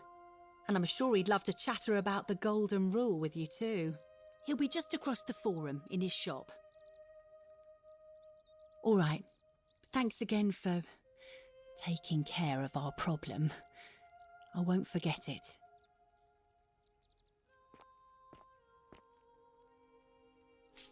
You there! I'm sorry to trouble you, but I couldn't help but notice that fine bow you're carrying. No idea how you managed to get your hands on it, especially in the light of our dear old magistrate's ban, but I'm impressed. And before you ask, no, I wouldn't dream of trying to buy it from you. I have no use for a wooden bow myself. But I would like to propose a joint business venture of sorts. Tell me, do you have any idea how people here end up as golden statues? Well, between you and me, I found an old scroll from years ago, hastily written, in which the author claimed something extraordinary and terrifying. He wrote that when the Golden Rule is broken, statues spring to life all over the city, wielding golden bows and begin firing golden arrows at the inhabitants. Supposedly, 1 or 2 of those arrows is enough to turn a full-grown man into gold. Now, of course, that is a travesty, a terrible, horrible waste of human life, which has to be stopped. And yet, on the other hand, I can't help but think of a tale told by that Greek fella Aesop, the goose that laid the golden egg. With the ability to transmute organic matter into gold, one could create infinite wealth. Use your imagination, golden animals, insects, trees and plants. The Midas touch without the drawbacks. We are talking riches beyond imagining. And even if we were to split all those riches between the two of us, half of infinite wealth is still infinite. Interested?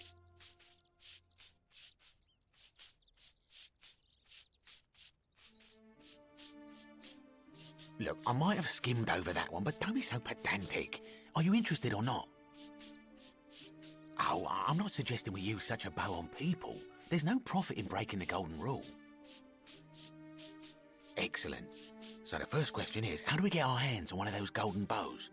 Now, I have a plan, but first, tell me, are you familiar with the story of the goddess Diana? No problem. Allow me to explain. Diana is our goddess of the hunt, the moon, and the underworld, depending on who you ask. The one thing priests and poets agree on is that she carried with her a golden bow and a quiver of golden arrows. And it just so happens that there is a shrine of Diana in this very forum, with a prominent statue of the goddess herself. And would you like to guess what she's holding in her hand? Precisely. I can't tell you how many hours I've spent in that temple staring at it, trying to figure out how to retrieve it without breaking you-know-what. Oh, gods, no. If you tried that, we'd all be dead within moments, I'm sure. No, here's what I propose. You give your bow to me, I cover it in a thin layer of gold leaf, and we create a replica of her golden bow. Then you enter the shrine, extinguish the braziers, and under cover of darkness, swap out the fake for the original. It's not theft exactly, it's more of a trade. But make no mistake, this is a dangerous path, and there's no way of knowing where it will lead. But in my experience, all the best adventures begin with a risky first step. Now, you must have questions. Ask away.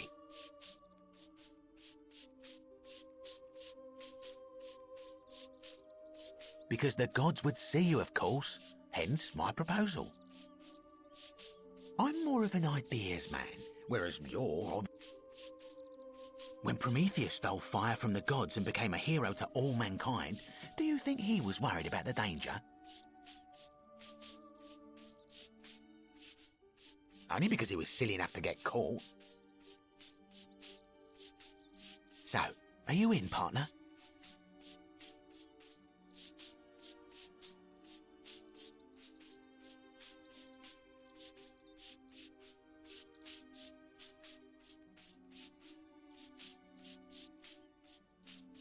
Wonderful. Now, if you'll hand over your bow, I can get started applying a layer of gold leaf. This is a quality weapon. Now, bear with me for a moment. And here we are, a gold leaf bow.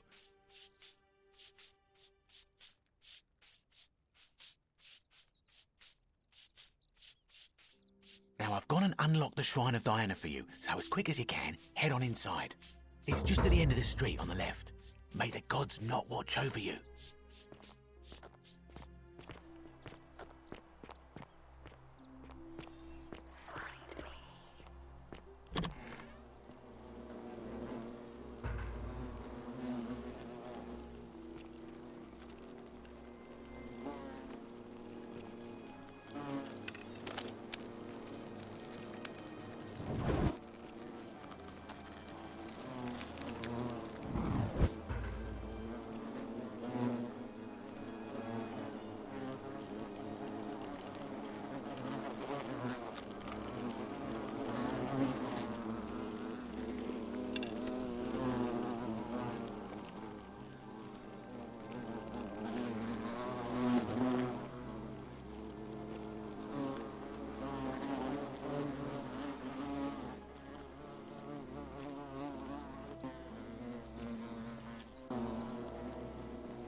Is that you, partner? Do you have the bow? Wonderful. Just go ahead and slide it under the door for me and I'll unlock it for you.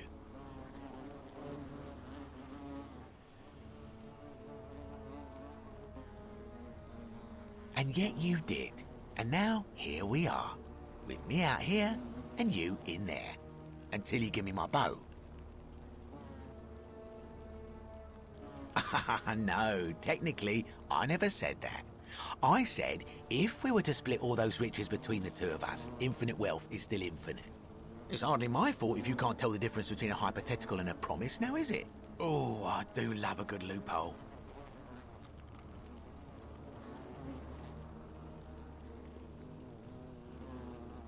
Not a very effective threat, is it? See, your first problem is, you're in there, and I'm out here. Your second problem is the golden rule. What are you gonna do? Kill us all? It's an empty threat. The bow, now. And don't even think about giving me the fake one. I'll recognise my own handiwork.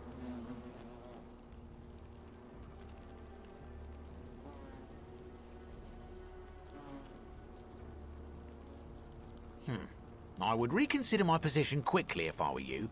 I'm not sure if you noticed, but you're stuck in there with a hornet's nest, and they can be rather aggressive toward intruders. You know, some say it takes 27 hornet stings to kill a man, but I always wondered how anyone could have known that. Let's find out if they were right, shall we?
My beloved Galatea, I write this so that one day, when we're finally together, you will understand what I've done and why I had to do it.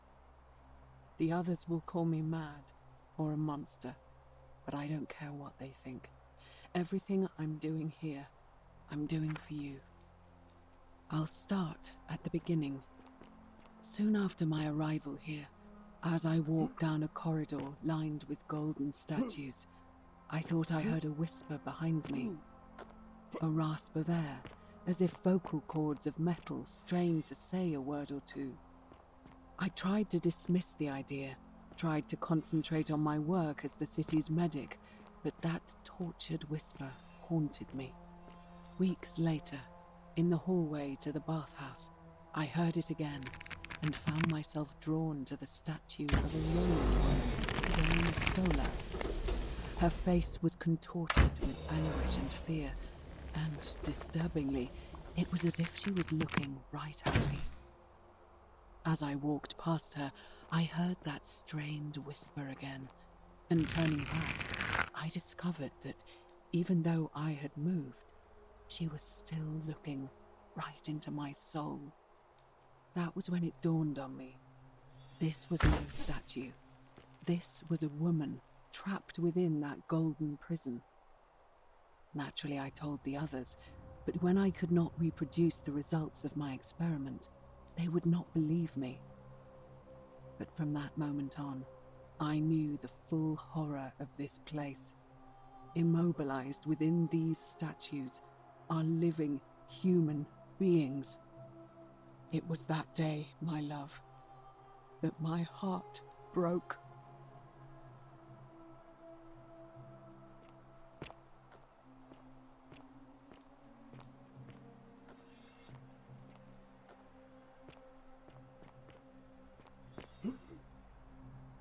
Oh!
You're not supposed to be here.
Kill me. You.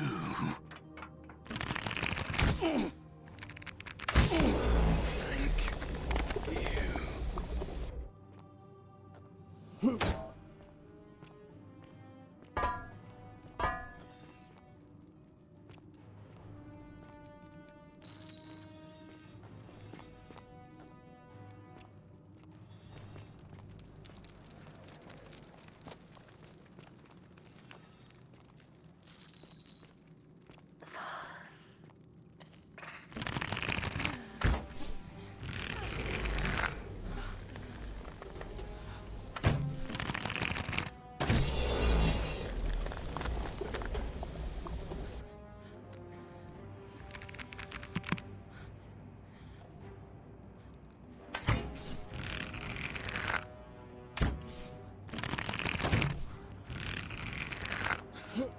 Make it stop.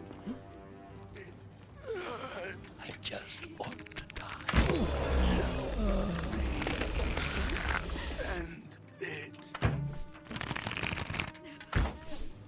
End it. Thank you.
My beloved Galatea, after I learned the terrible truth about the golden statues, I wandered the city as if in a nightmare. What must life be like for these poor souls, entombed in gold, but kept alive somehow? Trapped in their own personal Tartarus, consigned to eternal torment, too horrific for any sane mind to comprehend. I tried to offer them what small mercies I could. I began to talk to them, to keep them company. I'd imagine backstories for them, give them names, and tell them of the world, of the histories and stories I'd learned as a child. As the others became more concerned by my charity, I sought solitude from them, preferring the company of my tormented charges. Discovering the road into the abandoned palace, I began to spend my days walking its halls and sharing with its occupants ancient tales, my memories.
Make it stop.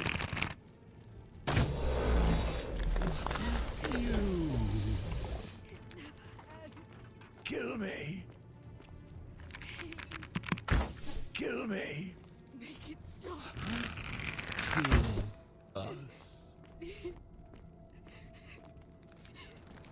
Help us. Kill us. Kill us.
My beloved Galatea, my attempts at freeing these souls from their golden prisons have not been going to plan.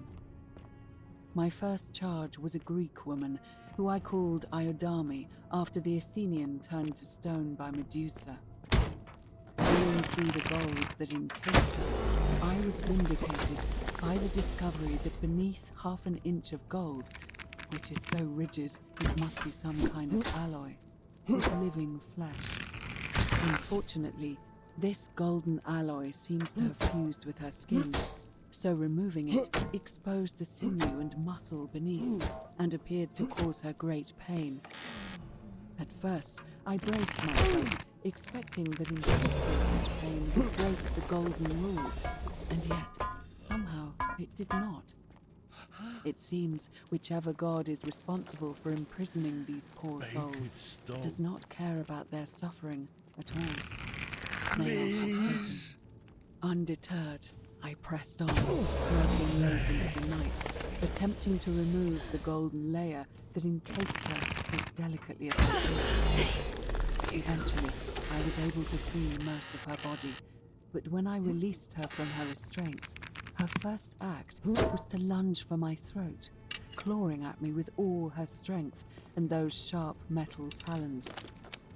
This was my thanks for trying to save her. Whatever possessed Iodami to attack, she was clearly not a suitable subject for my experiment, and I was forced to lock her inside an isolated wing of the palace and bar the door. As I continued working on others, I could hear her flailing and launching herself at the other side endlessly. Regrettably, my other experiments bore similar results, and after relocating a few times, most of the palace is now too dangerous to work in. Still, as much as my heart aches to know that you're suffering, I cannot risk attempting to ungild you yet. Not until I have perfected a method that will bring you back to me, whole in both mind and body, and ensuring your humanity is preserved. I promise you this. One day we will be together, even if I have to free every last statue in this god's forsaken place.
And you must be the wretched snake who broke into my palace and disturbed my experiments.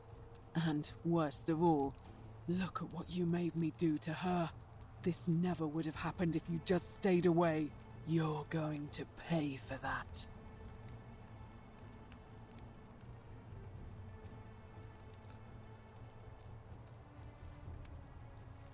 And you think I care about that? I don't care what happens to me, as long as you get what you deserve. Liar! I locked and barred the gate. I left a message warning you all to leave me alone. I just wanted to do my experiments in peace, for her. And now look at her. You made me turn the most beautiful woman I've ever seen into this. Look at her. She's in agony. All I wanted was to spend my last moments with her. To see her beautiful face, to hear her speak freely, instead of in those cryptic whispers. But as soon as I began my work, she stopped whispering to me. And now I discover she started whispering to you instead. What's so special about you?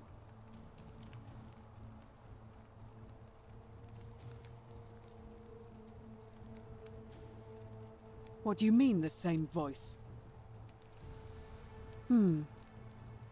Yes. I remember when they used to whisper to me. They did sound similar. I just thought it was because all voices sound the same when they whisper. But now that I think about it, they were all benevolent and seemed to share a common knowledge. But if these bodies are mere conduits for that one voice, then this body is nobody.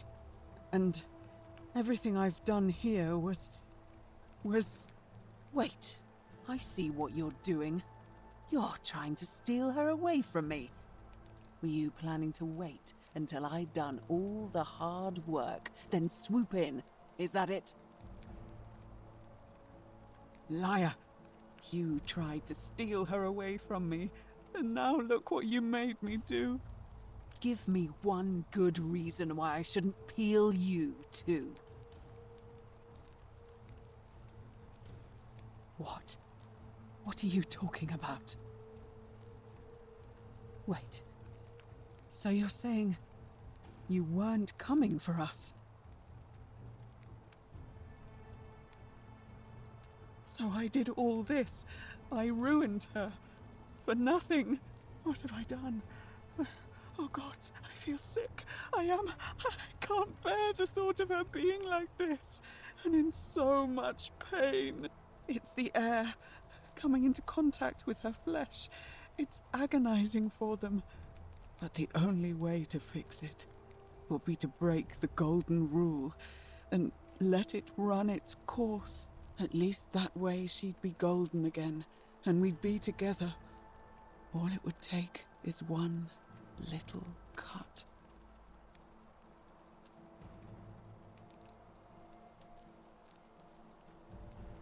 It's too late. There's nothing you can do. I have to do this. I'm sorry.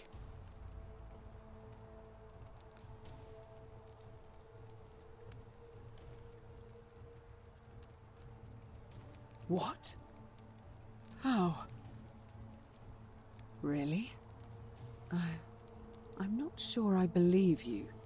But if you can undo this mess, I'll tell you what you need to know. But if you're lying to me, I'll break the golden rule and kill you and everyone else in this city. Understood?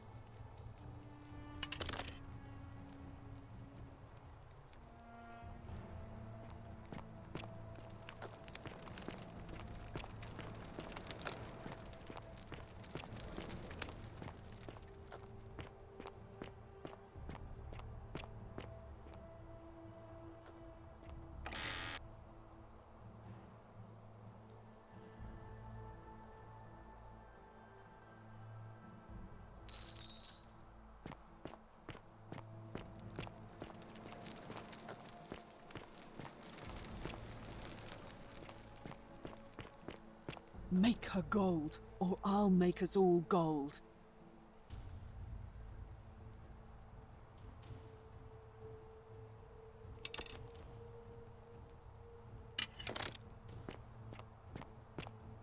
Make her gold.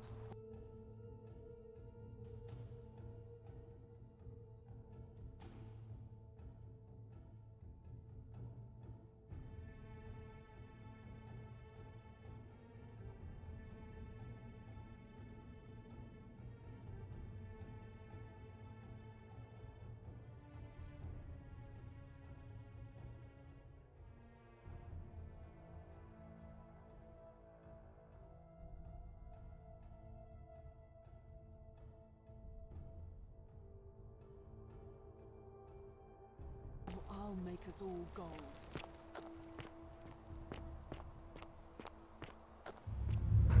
The many shall suffer for the sins of the one.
Salve, friend. Mind telling me who you are and what you're doing with that bow on your back? Oh, sounds serious. I'm listening. Yulia? Oh no. All right, let me... I'll go. But once I'm done...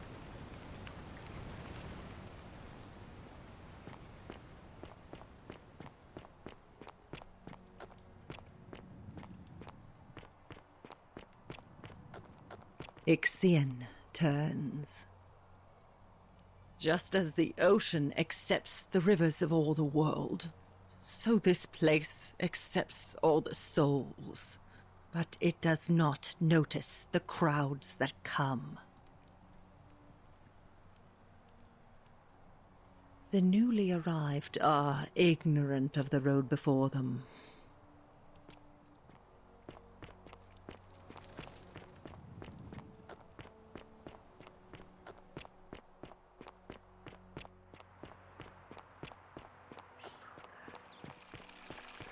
Fear is proof of a degenerate mind.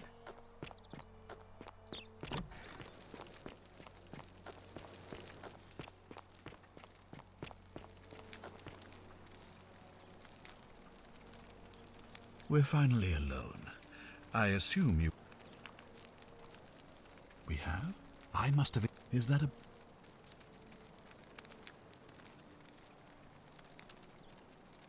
Seems rather brash, but...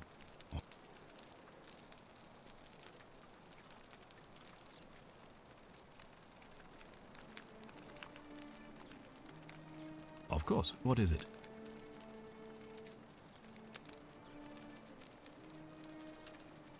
Yes?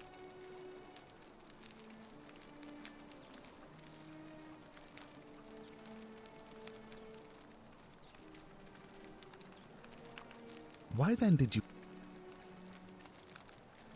Thank you.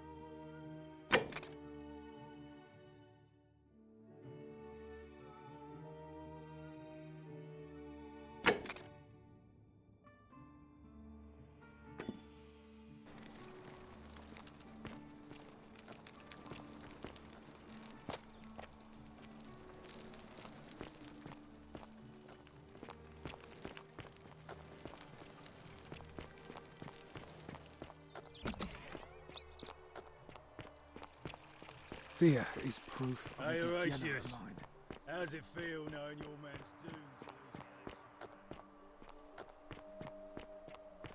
doomed? A golden bow, just like Apollo and Diana's.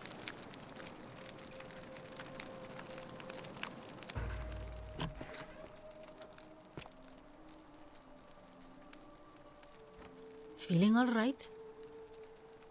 You made it into the palace. I'm impressed. How is Nevia? Willowback. I should have known. It was under my nose the whole time. That's very helpful. Thank you. If this works, it should settle Rufius down some. I have some right here. Could you do me a favor and give him some of this? He'll just need to swallow a pinch of it. I'm hoping it will avert disaster.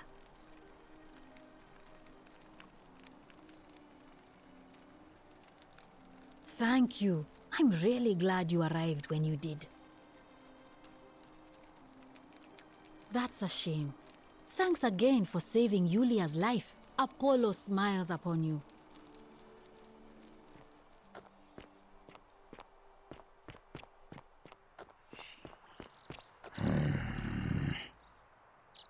Name's Rufius. Better watch your step. What business is that of yours? Willowbark. And this will work? Oh, thank God. Finally, some relief.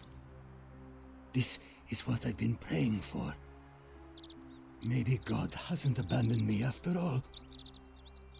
Thank you. I've been in a lot of pain lately. The rheumatism, these cursed statues always watching, and the crisis of faith. It was too much. Started messing with my head. This is exactly what I needed to set it straight again. I owe you one.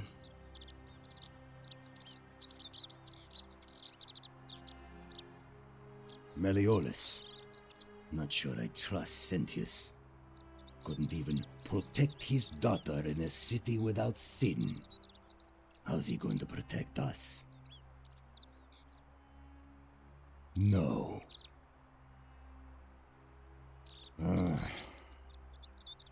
Who do you want me to vote for? Fine. I'll vote for Sentius. But no more favors. We're square. See you around.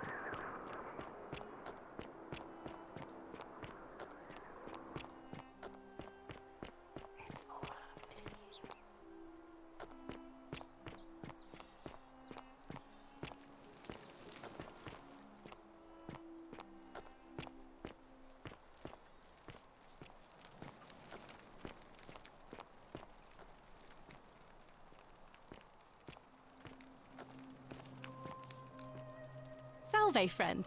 I'm welcome. That's good. Well, we've all... I still don't have any... All right, well, it was lovely to meet you. I can't believe this is how it ends. Oh, no. No. No, no, no, no, no. Ulpius, what are you doing? Get back from there. If you lose your balance, you'll fall. That's the idea. What? Why? Why would you want that? Why do you think I'm stuck for the rest of my life working for a man who treats me like an animal? I know things are hard for you right now. They're hard for all of us. We're all in this together, Ulpius. Please, please just think this through. If you do this, it could be the sin that seals all of our fates. Is that what you want? I'm sorry, but I just don't care anymore. Please, Ulpius. Help him. If he goes through with it, it could be the end for us all. I don't know what to do. I've never had to deal with this sort of thing. Please, you need to talk to him.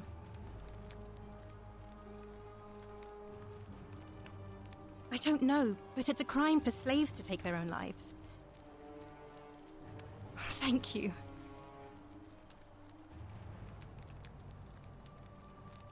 You know about that? How is that possible? I mean, I've never mentioned it to anyone. Well, if you say so. You don't understand. I don't want to hurt anyone. I just want it all to be over.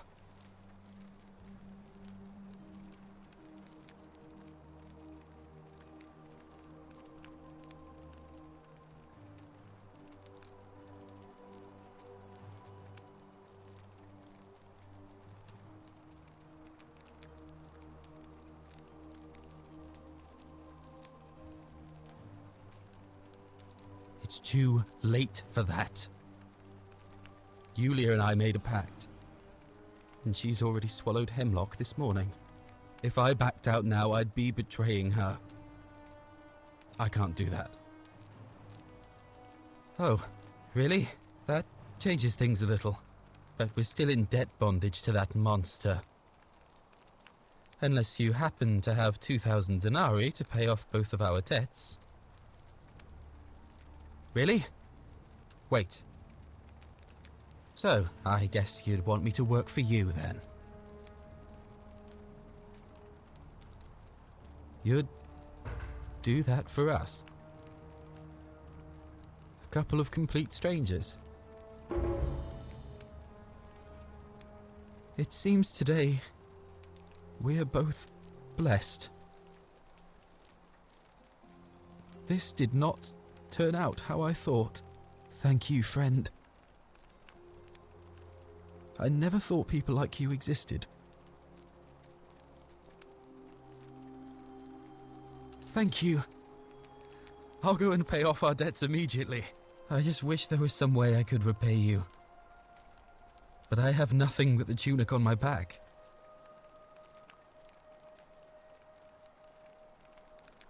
Ah. And there it is.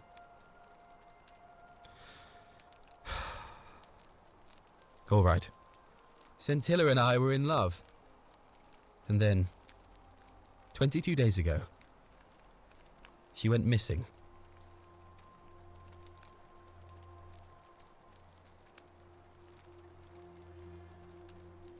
All right.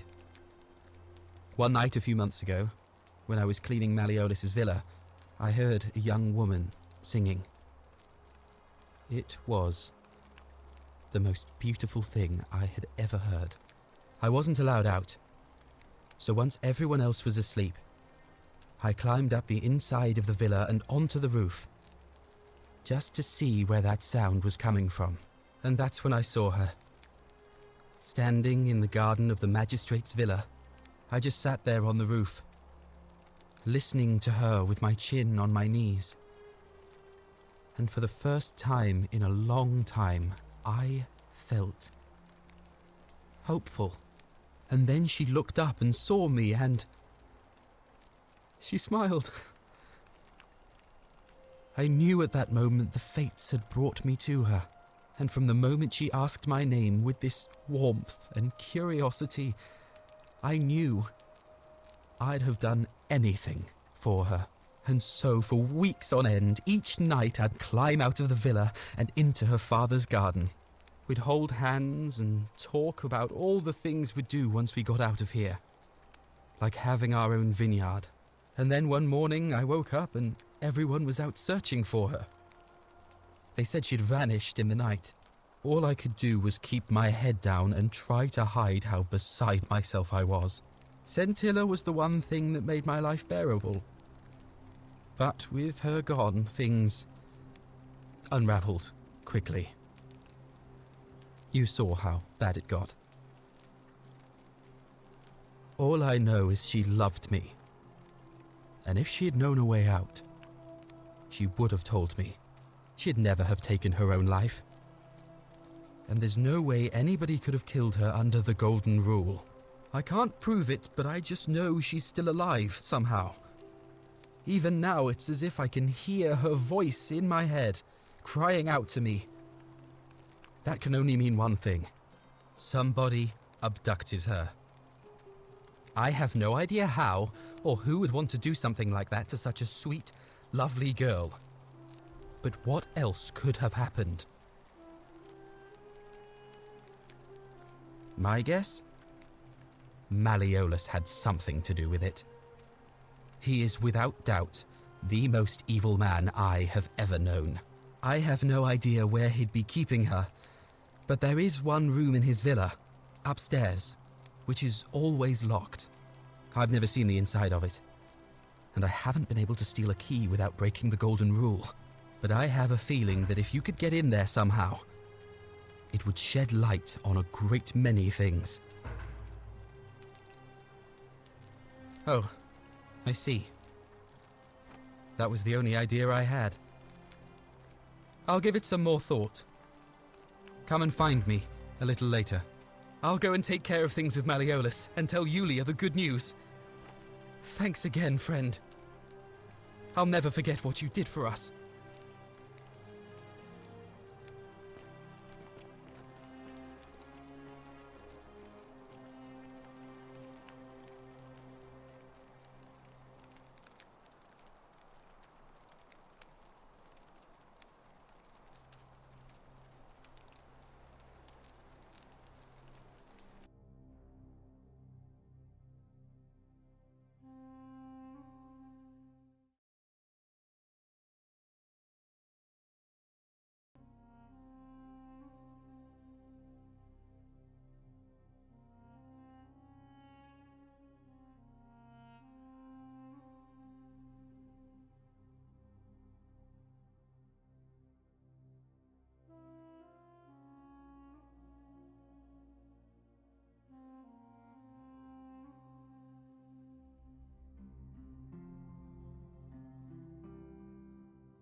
And we're back.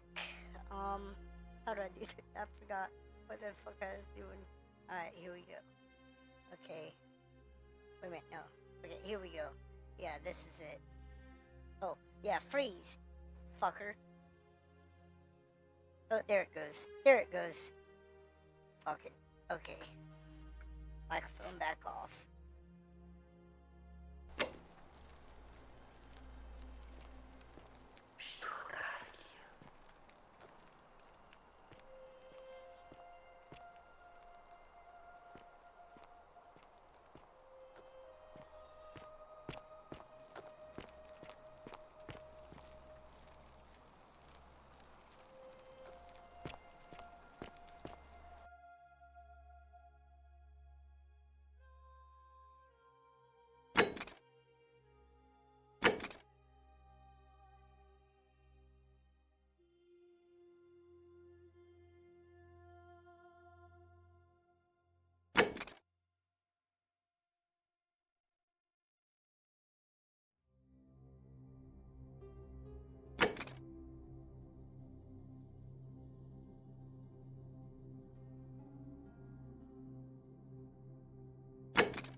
I hope you're coping.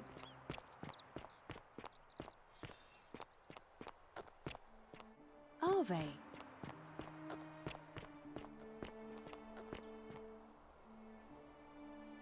Shalom.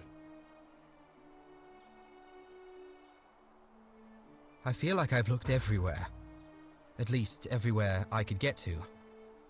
There are still two places I've never been able to reach. First, the palace. If Navia managed to get in, then I suppose Scintilla could have too. The only other place she could be is somewhere in the Cistern network. I remember hearing that Dooley had been poking around in the upper cistern before he was locked up. So you could ask him about it, I suppose.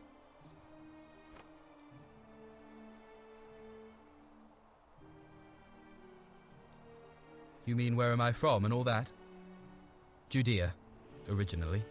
But when I was a child, I moved to Rome with my family, Romanized my name and spent most of my life in the Jewish district of Trans-Tiberim, across the Tiber from the main city. That's where I was when the fires broke out. Everyone was running toward the river and I, listening to my inner contrarian, ran the other way. Every road leading out of Rome was in chaos, full of people with all their belongings in carts and brigands preying on them. Several hours down the Appian Way, I saw another Jewish family being attacked by 3 opportunists. So I picked up a branch from the side of the road and went to defend them. I can only assume they got the better of me because the next thing I knew, I was waking up in a forest, by a river not far from here, with no memory of how I got there. It's strange, though, because I still had my purse on me. Why would a robber knock me unconscious and throw me in a river, but not take my coins? A lot of good it did me, and that family. I sometimes wonder what happened to them.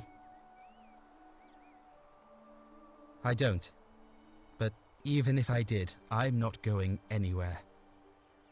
I have unfinished business. Well, neither of us have a couple of hours to stand around talking about theology, law, and collective punishment, so I guess you're looking for a pithy summary? Haha. You remind me of an old story from my people about Hillel the Elder. He was approached by a Gentile and asked to explain the entire Torah while he stood on one foot. Obliging, he replied, "What is hateful to you, do not do to another. That is the whole Torah. The rest is commentary. Go and learn." Of course, what I want to know is, what kind of a god sees a young woman abducted and does nothing about it? Not my god. That's for sure.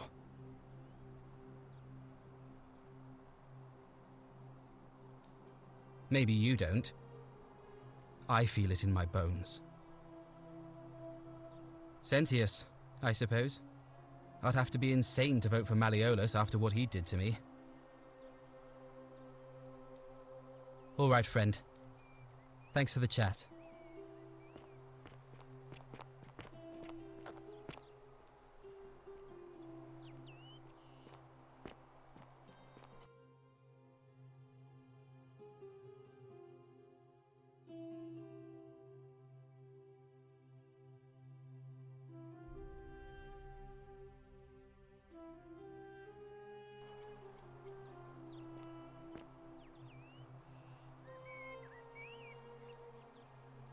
Malleolus isn't receiving visitors at the moment, it being election day.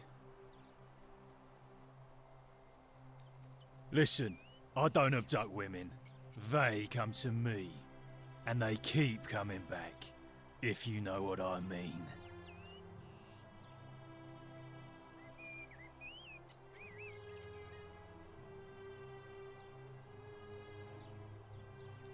Malleolus, of course. If old man Sentius can't even protect his own daughter, how can we trust him to protect us? Whatever. Just remember, I'll be watching.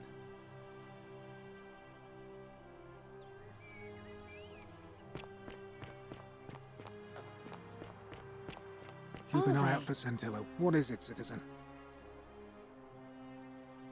What business is that of yours? A lot of people have been looking for her. But it's been 3 weeks, and we've found nothing. What makes you think you can do better?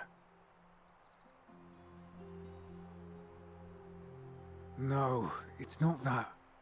We all care for Scintilla. She is, or was, a lovely young woman. But I learned long ago not to dwell on things beyond my control. Or to try not to, anyway. But I don't want to seem obstructive. If you have questions, ask away. Fine. All right. Please keep an eye out for anything that might lead us to Scintilla. A new face. Ave, and may Vesta watch over you. I'm Equitia. To what do I owe the pleasure of this visit?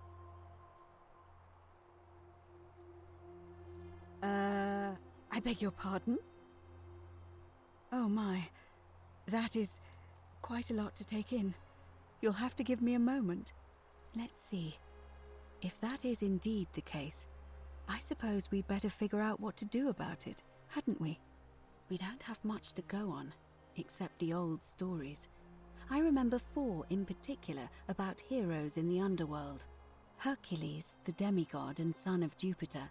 Orpheus, a Thracian poet. Sisyphus, a king of Ephyra. And Aeneas, a Trojan hero. Hercules was able to leave the underworld because he cowed its god with his strength. Sisyphus and Orpheus both relied on their wits instead. They persuaded the goddess of the underworld, Proserpina, to help them escape. And finally, Aeneas was able to escape with the help of a spirit guide, who led him through a secret gate.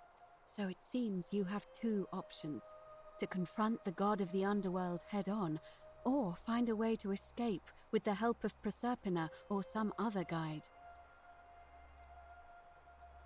May Fortuna guide you. Keeping an eye on things, Horatius? As always, priestess. Any news about Sentina, Nadia, or Kabash? No sign of any of them, I'm afraid. But we do have a newcomer. Strangely dressed fellow. And the accent, too. Seems that way. Feeling all right? That's a shame. Thanks again for saving you.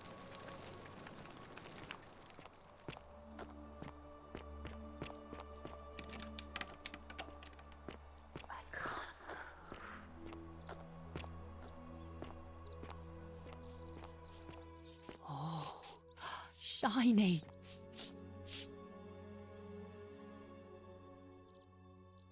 Salve and welcome. Need something? All right. Thanks again for taking care of our problem. I won't forget it.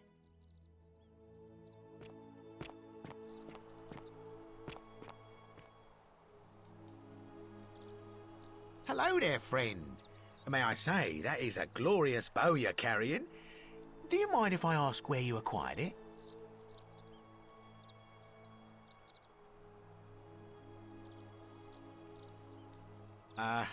Are you well, stranger? Have you been out in the sun too long? You seem a little confused. Perhaps you should go and see Lucretia in a clinic. I'm afraid not. If you're desperate, I did hear that Aurelia down at the tavern claims to know of a way out, but I'm not sure I trust her. Some people here are a little shady for my liking.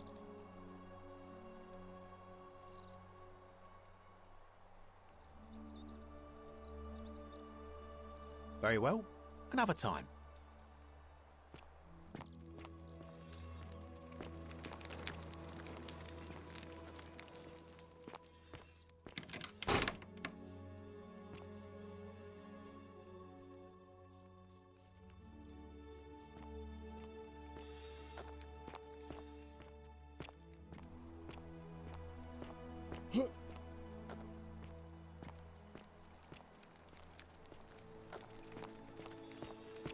Hello? Hello? Have we met before?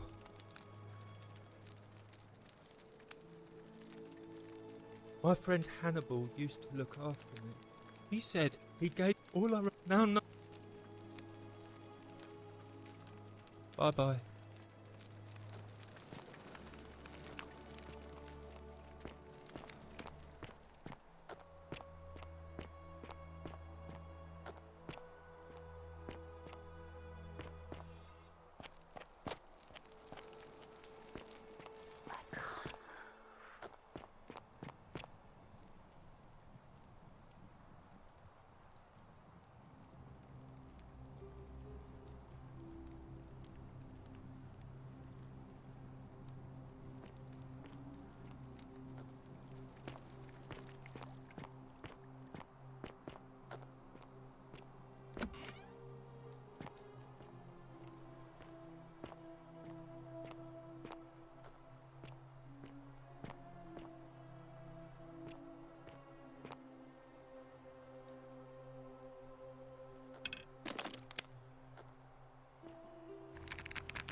Cerberus lifts his triple head and lets out his threefold praying.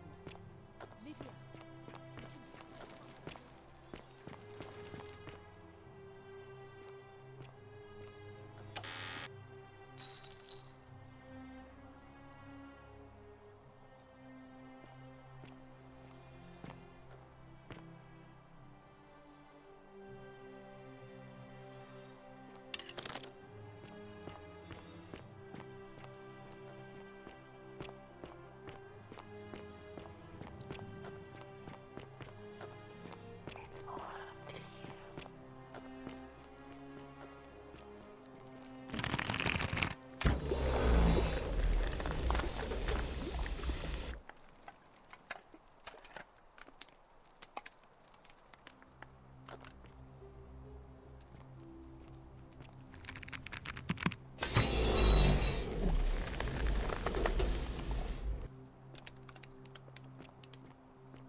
Salve again, friend. I went and did as you asked, and it worked. How is it possible that you've just arrived here and you already know everyone and exactly what's about to happen to them?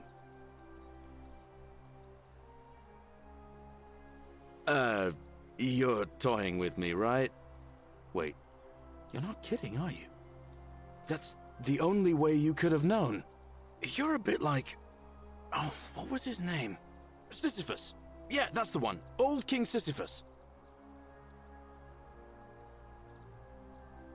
Sisyphus was a Greek king a long time ago. For daring to think he could outsmart the gods, he was given a terrible punishment. He was forced to push a great boulder up to the top of a hill. Only, just as it reached the top, it would roll all the way back down to the bottom, forcing him to start over and over and over again, for all eternity. Just like you. Actually, now that I think about it, there are a bunch of old stories about the gods punishing people by making them do the same futile task over and over. Tantalus was made to grasp at fruit on a tree he could never quite reach. The Bellides had to keep fetching water in a sieve. Oh, and Ixion was strapped to a wheel going round and round forever. But, on the bright side, at least you're not stuck in the underworld like they all were. Anyway, I don't know which god you managed to upset to get yourself into this position, friend, but you seem all right to me. So, I'll tell you what. I'll keep doing whatever I can to help you, and you just focus on finding a way to break the cycle you're in.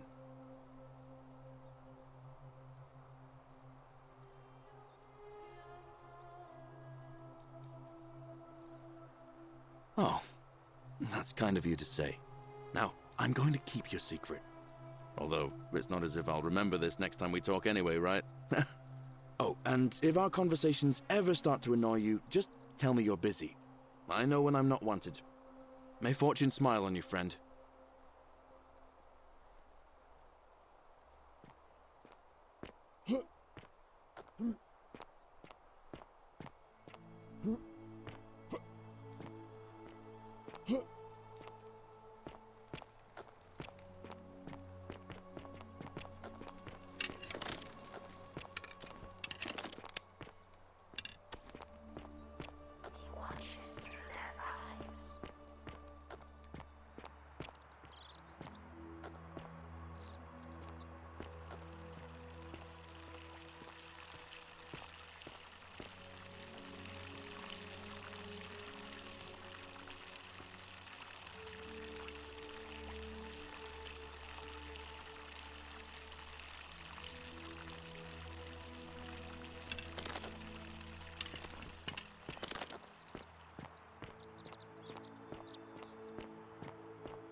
Ah, you again.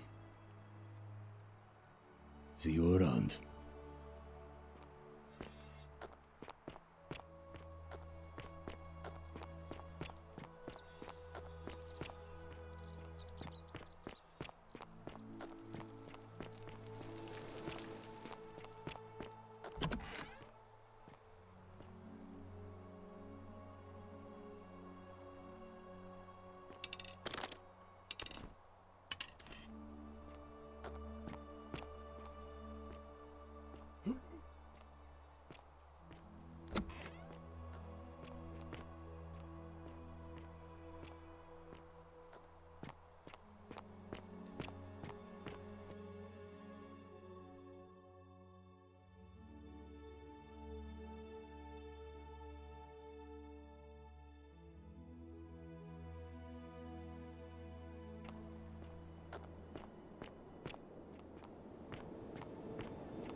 You carry the gift of Prometheus in your hand. Remarkable.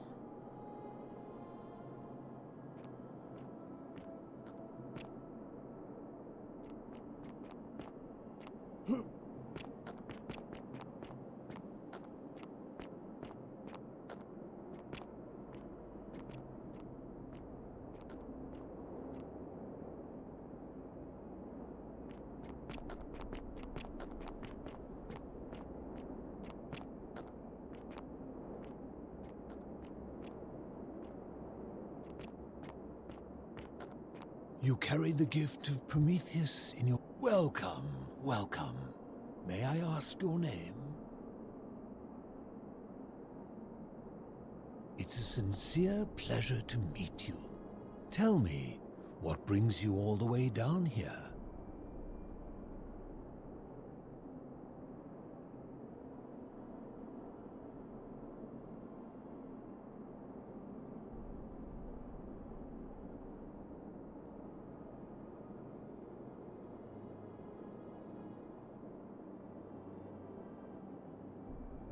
Ah, yes, that cursed thing. I know exactly where it is. I will tell you everything I know, but first, a request. I have been living down here alone for many years, with nobody to talk to but myself. The one thing I long for above all else before I die is a good philosophical argument with somebody astute. I'm hoping that person is you. Let us find out with this simple question. Have you deduced the name of the god responsible for the Golden Rule? Excellent. I see you are indeed quite astute. Very few come to that realization before their time in the sun is over. Now, will you join me in a friendly Socratic dialogue?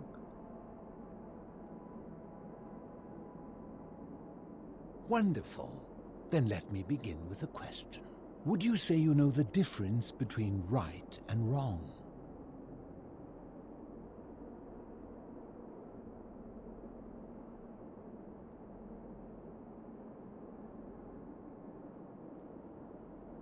You are an overthinker too. We're the same then. It is probably why I became a philosopher. But if you struggle with right and wrong normally, then down here with the Golden Rule, surely your struggle can only have become more difficult. Well, that's reassuring. And the truth is, you're not alone. You see, out there in the world, being uncertain about right and wrong was acceptable, because our mistakes rarely had consequences. So we would tell lies and bend rules and turn a blind eye and rationalize, and yet still find a way to think of ourselves as good people. But under the Golden Rule, morality matters. The slightest wrongdoing could result in a mass execution. So to navigate this maze, we would have to be certain about the difference between right and wrong. Wouldn't you agree? That is an excellent question, and it leads directly to my next line of inquiry. So let me ask you this. Is there one system of morality which is always perfectly correct, which you could follow in every situation and always do the right thing? Are you sure? Or is it possible that humans simply haven't figured out the right system yet? So is it up to each of us to decide what right and wrong mean to us individually? Or must we simply follow the laws and customs of whichever community we're in?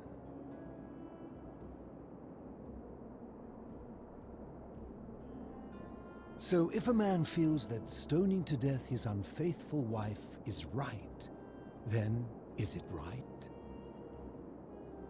I agree, but why? Didn't you just say right and wrong depends on the individual? I see. So you get to decide. And that's a credit to you.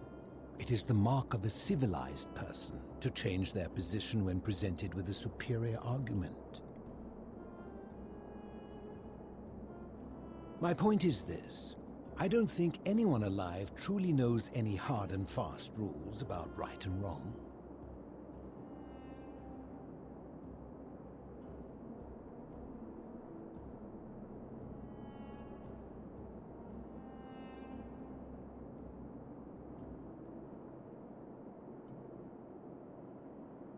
If there is one thing I have observed about rules, it is that virtuous people do not need them. and evil people will always find a way around them. And so we must accept our limitations, and the sad truth that no human society will ever achieve the utopia for which it strives. In mathematics, we would call it an asymptote, a line that can be approached but never reached. Because the only way to create a utopia is with the ever-present threat of force, such as the Golden Rule. This and no other is the root from which a tyrant springs when he first appears as a protector. And life under tyranny is no utopia at all.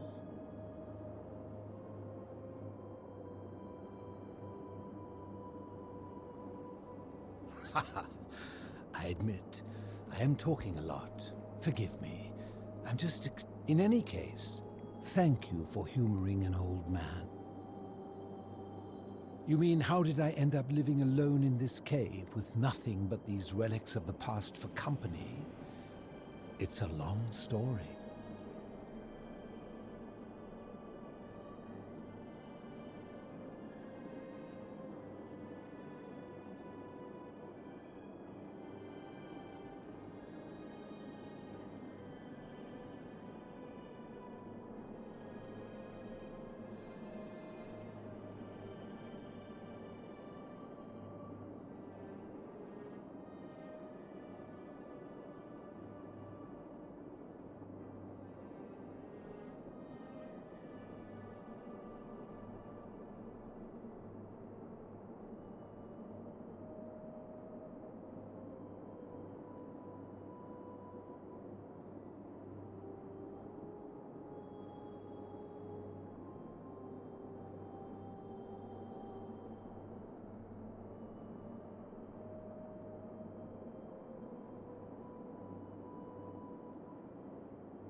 I was a quarrelsome young man.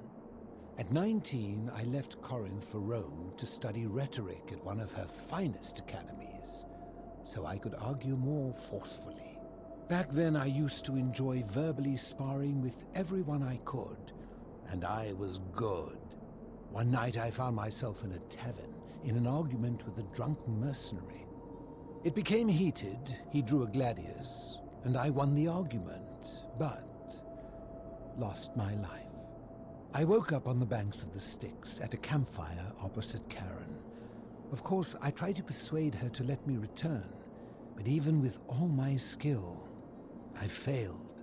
I settled in, made friends, and learned what I could, quickly realizing our little community faced certain death under the Golden Rule. So I began looking for a place to hide underground. Fortunately, I found this place waiting for me. You see, I was not the first to take refuge here. I returned to my friends above, persuaded them to join me, and 12 of us descended for the last time to live out our days hidden from Hades' tyranny. They are one and the same. The Romans call him Pluto, but long before that, my people called him Hades. My generation was wiped out, turned to gold, many years ago. My friends and I were able to avoid the same fate by hiding down here. I think it's safest to assume that if I was to return, Hades would realize that his furies hadn't finished the job, and he'd send them after me again. I fear that if you were to utter my name in the city, even by mistake, that Hades would hear you and know I am still alive. I'm afraid I am the only one left. There were 12 of us in the beginning, but one by one, my friends passed away. Some from malnutrition, others from madness and despair. It has been lonely. Before my unexpected visit from Kabash some weeks ago, I'd not seen another person in many, many years. Living in darkness is not without its challenges. The first challenge is diet. Fortunately, I found that eating fresh fish provides most of the nutrients I need. And sometimes, when there are Greek people living up above, I surface at night and salvage the offerings they've left in the Temple of Demeter. The greater challenge is the isolation, so I like to imagine arguments, where I argue both sides. But, like so many things in life, arguments are better with a partner. As you wish. Ha! If I did, would I be living like this? Did we not discuss it at length already? Oh, I see. You're toying with me. Ha! You seek the plaque bearing the Egyptian inscription? It is a cursed object, and I would be happy to give it to you, if Kabash had not already taken it. I will tell you, but you may find him hostile. To prepare for your encounter, there are certain things you must know. Very few know this, but before the Romans came to this city, it was once entirely Greek. The architecture, the temples, and the people. When the Romans came, in typical fashion, they claimed it as their own, built over everything that could be built over, and renamed the things that could not. Thus, the Shrine of Persephone became the Shrine of Proserpina. And when they found an obelisk bearing the name Hades, they tore it off and replaced it with Pluto instead. And the city's dwindling Greek residents, witnessing this compulsive Roman conquest, decided to preserve what they could of their heritage. They gathered their art and valuables, secreted them away through the Temple of Demeter, and hid them here, out of reach of the Romans. However, there was one thing that always seemed out of place to me, and it is the very thing you seek. An even older plaque bearing an Egyptian inscription. We had no idea until years later, when the first of my friends began to die.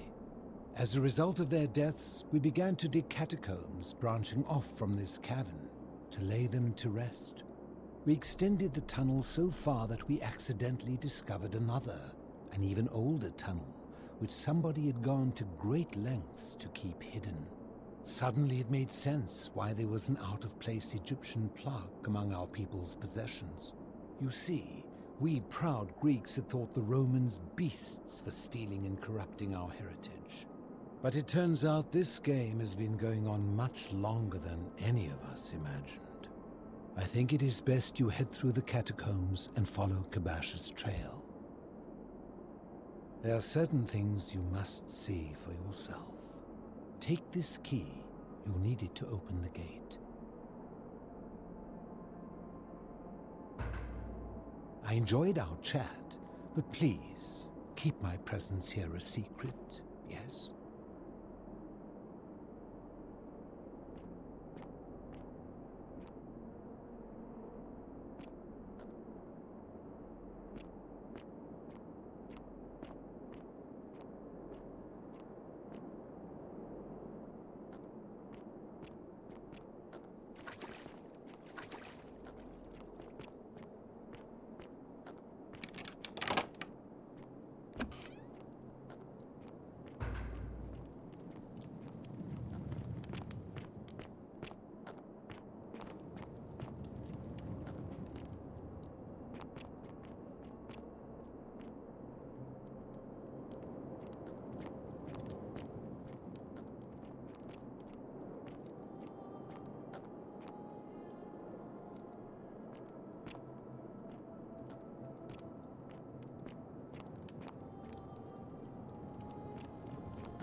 Stop! Do not come any closer. Who are you?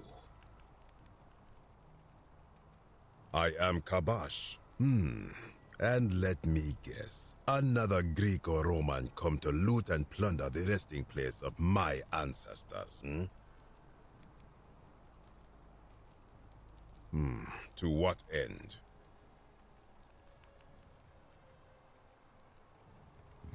That is welcome news. You really are not Greek or Roman, are you? I was planning to return it myself, but for now, I must remain. Here, take it, and restore the honor of Osiris.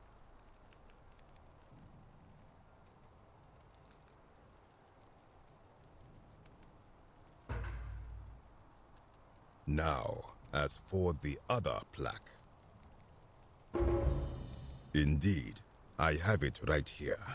I stumbled across a collection of dusty curiosities while searching for a place to hide from the hungry children of Amit, and there it was.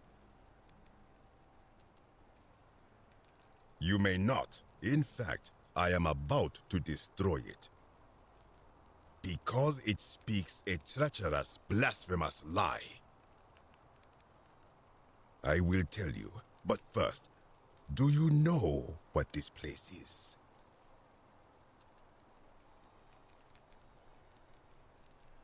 Indeed, and I see you know our history. This is the Duat. See what has become of it. I have been down here for weeks, piecing together its story, and here is what I have learned. As Egypt declined and the Greeks had their turn to flourish, their souls came here in great numbers, but instead of adopting our ways, they copied and corrupted them. When they found the obelisk bearing the name Osiris, the true god of the underworld, they desecrated it, removing his name and replacing it with Hades. Even the ferryman of the dead, known to my people long before as Kerti, they renamed to Keron. As if that desecration was not enough, they built over this place, using it as the foundation for their own underworld, so that ours was forgotten. My only solace is that the Greeks then suffered the same fate when the Romans rose to power, renaming Hades to Pluto, and the cycle began anew.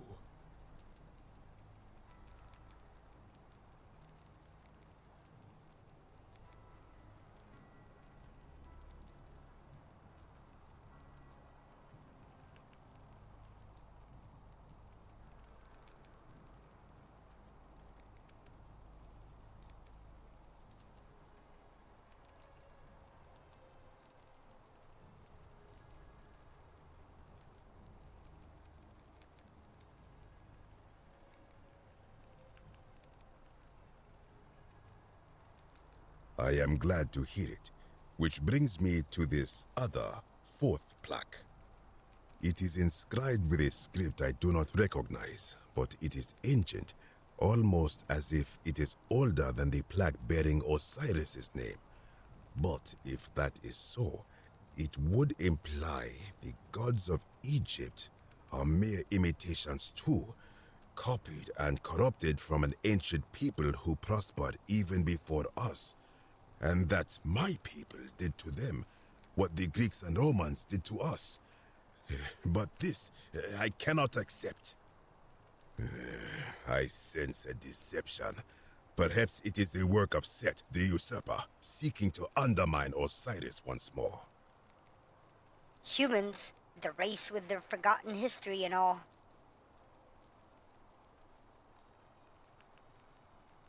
You must think me a fool. This work of sacrilege must be destroyed, thrown into the black abyss below in Osiris's name. You are too late. It is done. You would plunge into the depths of the Duat with no way back up. Madness. If it will help you to see reason, then ask. I am from Rakotis, which you may know as Alexandria, the name of the city the Greeks built over it. I was a fisherman, like my father before me. Since the Romans had taken over from the Greeks, I took the opportunity to learn Latin and eventually traveled to Rome. When the fires broke out last year, I tried to help. I gathered terrified locals into my boat and led many of them to safety farther along the Tiber. On my 7th trip, a passenger demanded I wait for his brother. But we were full to almost sinking, and smoke was all around us. I told him his brother would have to save himself, and he tried to bribe me by placing a coin into my hand. When I refused, he drew a dagger and thrust it between my ribs. I awoke on the banks of the river to a stranger wearing a ram headdress. He said his name was Kirti, and at the time, I simply thought him odd. It did not dawn on me until much later that he was the Kirti, the ram-headed ferryman described in the Book of the Dead. This is where I belong, as caretaker of the memories of my people. If our ways are to be remembered, it falls to me. I think if someone is to break the golden rule, it will not be me, for I try to live as I always have by the command of the goddess Ma'at. Do to the doer to make him do. As for the punishment that will come from it, I finally understand why it has long been said among my people that gold is the skin of the gods. I do not know. What could possibly lie beneath the underworld? We about Perhaps to find out. it is infinite darkness. Perhaps it is the lair of Amit, the devourer of souls. All I know is, it would be unwise to venture down there.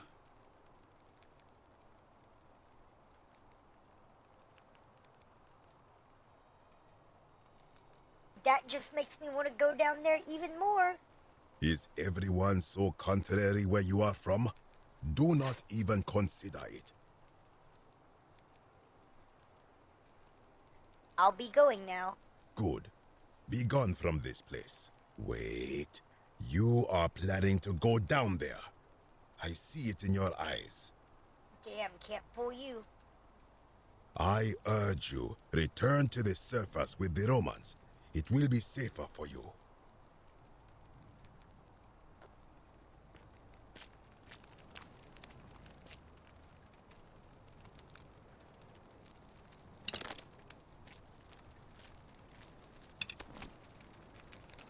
That lamp, praise Ra.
When I told you that you would not find a way back up, that was not a prediction.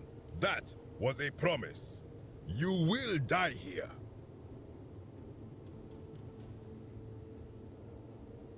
I disagree. I warned you against coming down here, against perpetuating this sacrilege, but you persisted. You have undermined and dishonored the true god of the underworld. How did you think this would end, if not with bloodshed? Very well, I will listen. But if I sense deception, or if you further insult my gods, I will carry out my threat. So tell me, why should I let you live after you salvaged this instrument of blasphemy?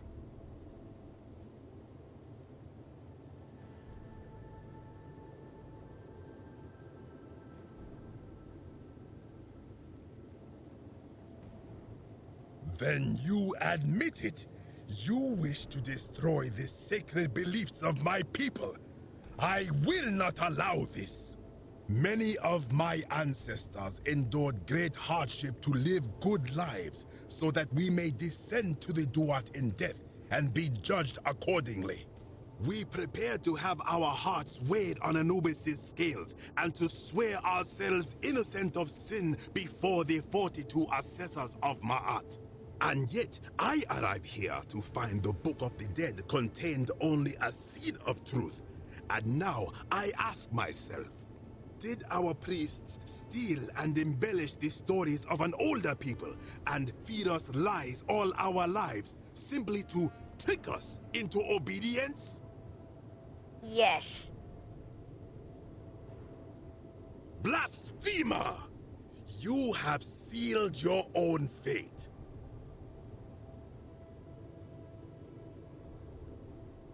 Ha, good. I welcome it. You see, the philosopher told me that each time it breaks, Osiris bellows with rage, and his voice shakes the very foundations of the earth. I can only hope one more tremor will lay waste to this fragile place once and for all, and you along with it. The many shall suffer for the sins of the one.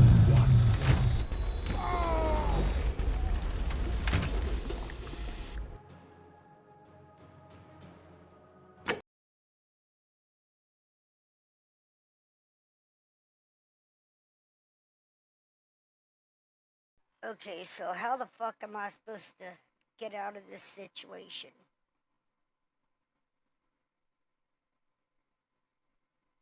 I don't get it. Did I fuck something up? I don't think I fucked something up.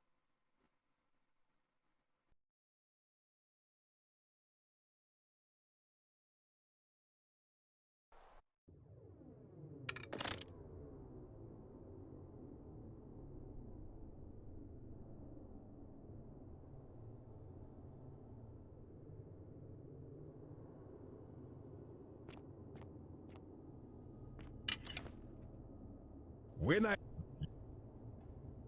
do not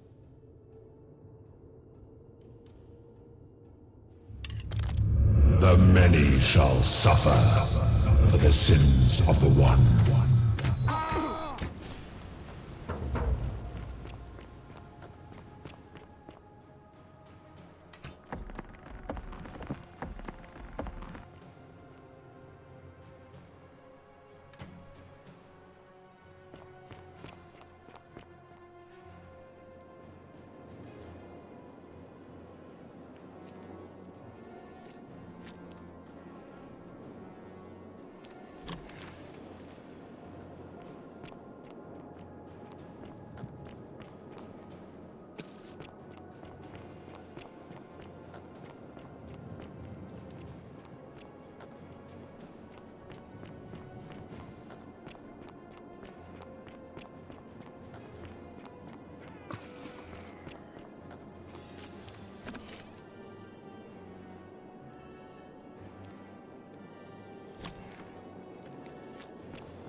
Salve, friend.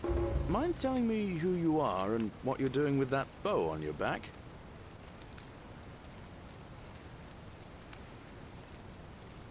All right then. I'll get out of your way.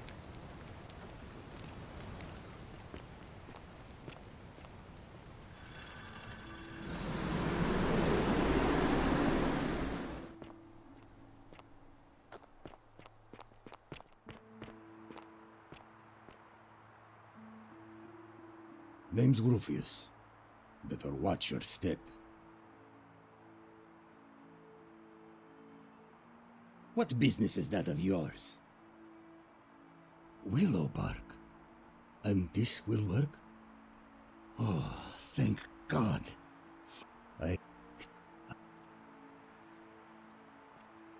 So you're... Isn't the Great Temple majestic? A new face, Ave, and...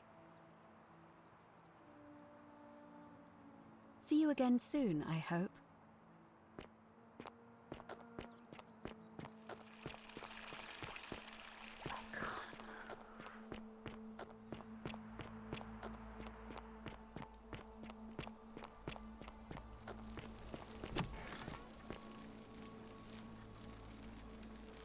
What are you doing in here?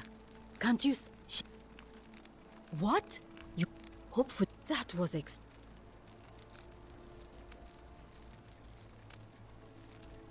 look, if you don't want to that you just and me in the meantime. That's a shame.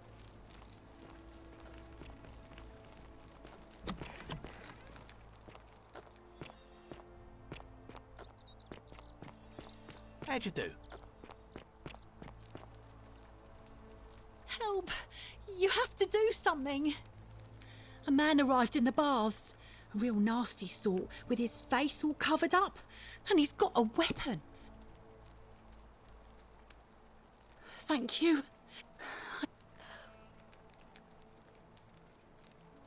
Hear what? What?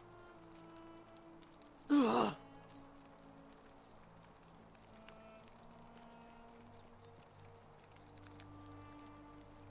The shrine is collapsing!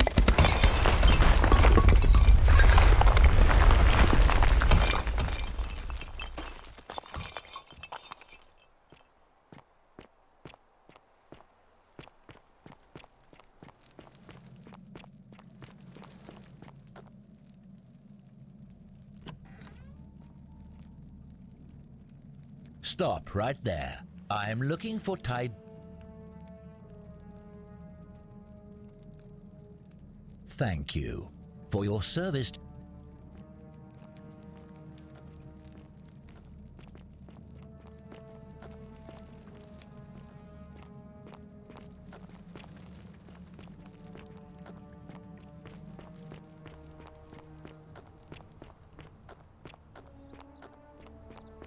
Wonder how much one of these statues is worth on the outside.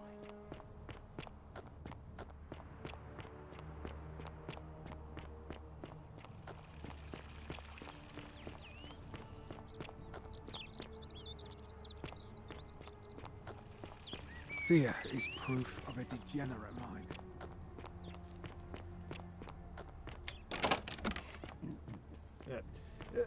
Thank you. Thank you. I am delighted and deeply honored to have been elected your magistrate. Magistrate. Yes, yes, yes. Thank you. Thank you. I'm delighted and deeply honored to have been elected your magistrate. And now, I make this solemn promise to you, good citizens. And now, I make this solemn promise to you, good citizens. Under my leadership, you will finally enjoy the freedom you deserve. And yes, no more shall you walk on eggshell. Yes. No more shall you walk on. The name's Domitius. You want to get to Malleolus? You go through me. Then go through you, I shall. It's real! The many shall suffer for the sins of the one.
Salve, friend. Mind telling me who you are and what you're doing with that bow on your back? Well, sounds serious. I'm listening. Yulia? Oh no. All right, I can do that.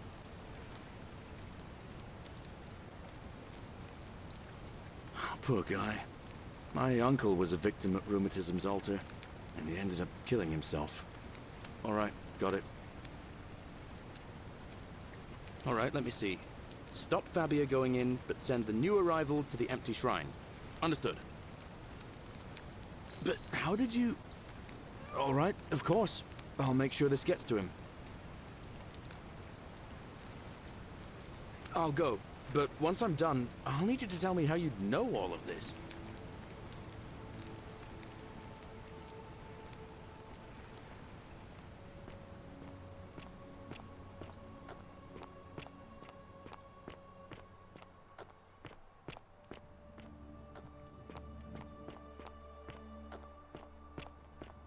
The 49 Beladies fetch again with incessant labor the water they have lost.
Lucretia, no time to explain. I'm supposed to give you this Sylvian resin for Yulia.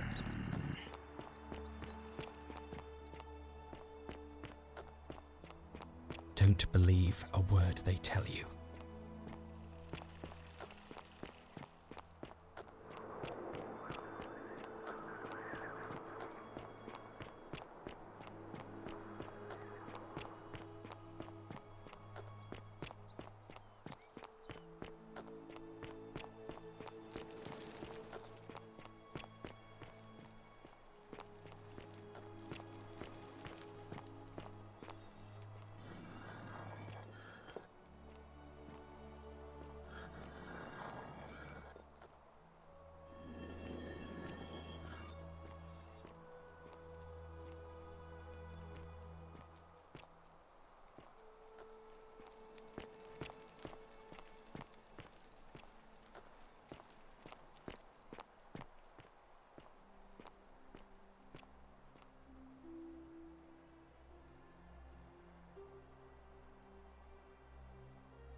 Good news, Ulpius.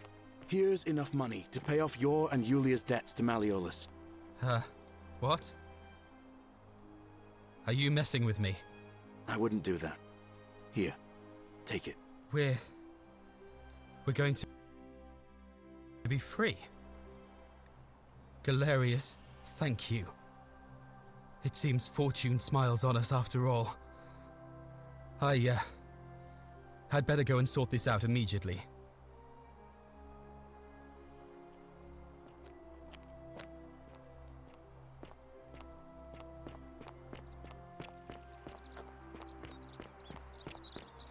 citizen.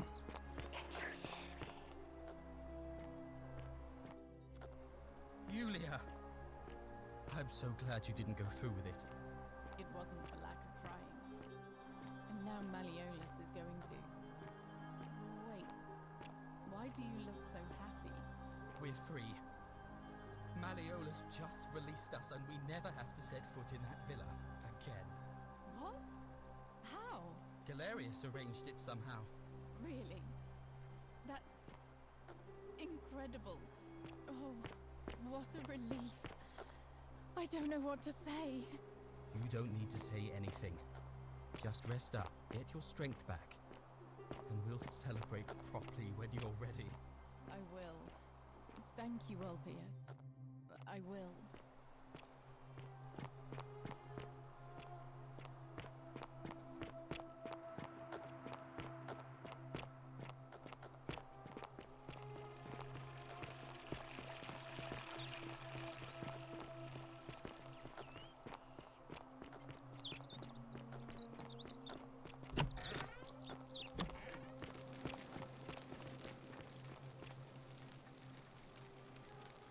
Salve again, friend.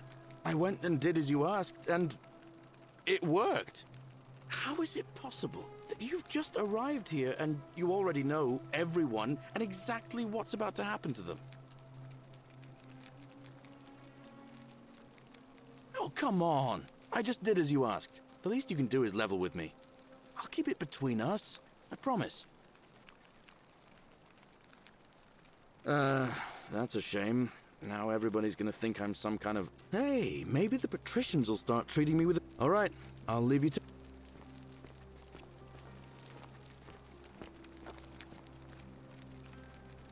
Ah, it's you again. Hope you're settling in, friend. Now, what's on your mind?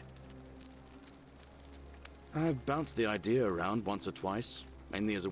But from what I hear, Malleolus has the elections. And maybe that's not such a bad... And how could you know that? I mean, I don't like the man, but I don't see how you could know it. You overheard him say that? Well, in that case, we need to find a way to make sure Malleolus loses. Better yet, get him to withdraw altogether.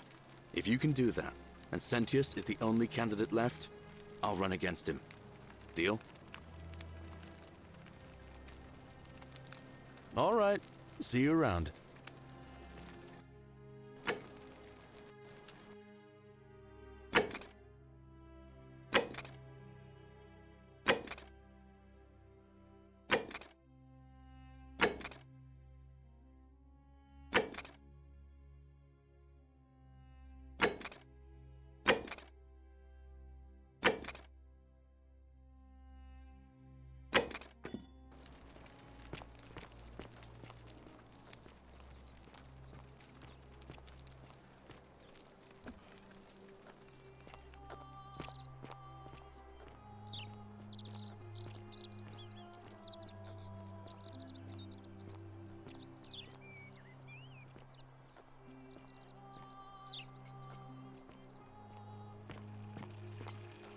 Fear is proof of a degenerate mind.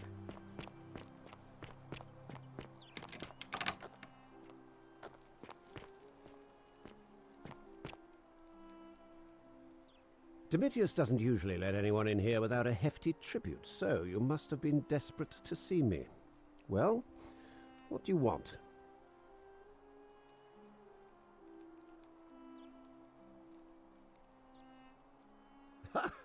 Are you insane? You barge into my villa uninvited and then make outrageous demands? Why would I withdraw from an election I'm bound to win?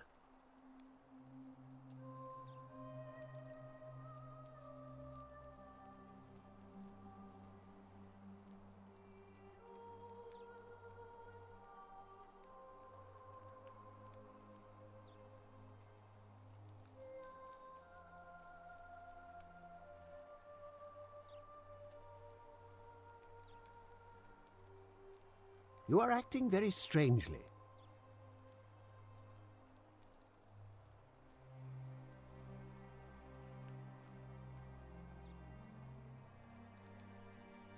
My name is Marcus Malleolus Gur. You... I like... That's... I trust you can see...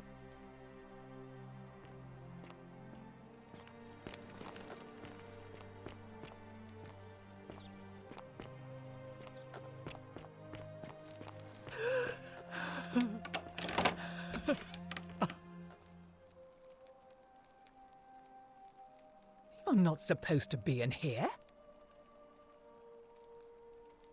Talk. What business could you possibly have with me?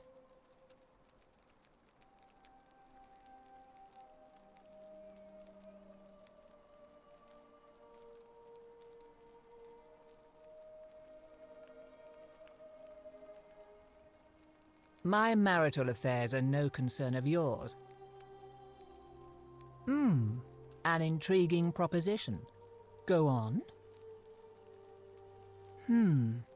Perhaps you're not as silly as those clothes make you look.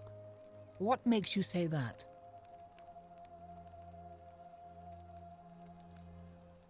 You know, I may have the very thing you're looking for.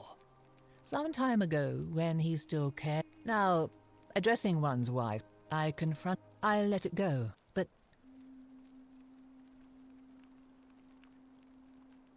Oh, aren't you charming?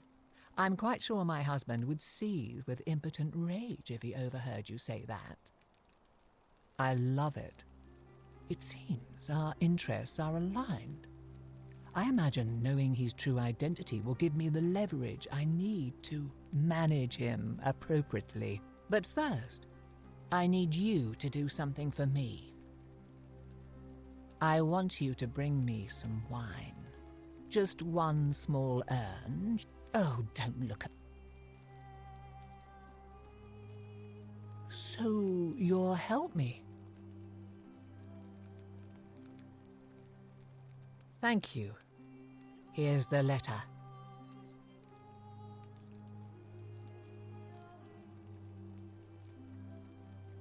Now, perhaps you can tell me who Quinctius really is.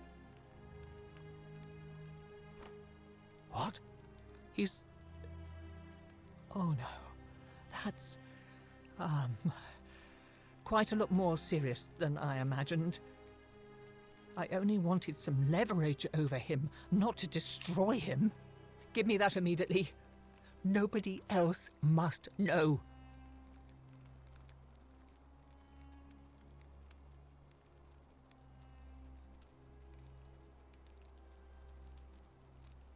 What? No. You tricked me, you mendacious little stirkers. I curse you. I curse your life and mind and memory. May you be unable to walk or eat or drink. May this drag you to the depths. This is outrageous.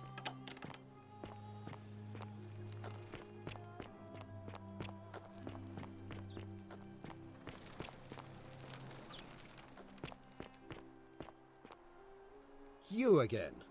What is it now? Are you insane? You barge into my villa uninvited and then make outrageous demands? Why would I withdraw from an election I'm bound to win?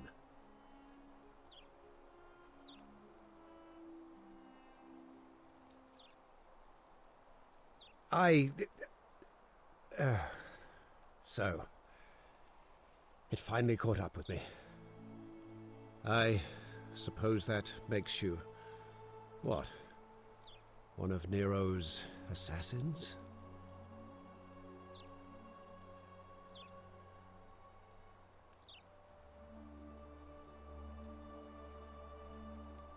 So, you're not going to kill me?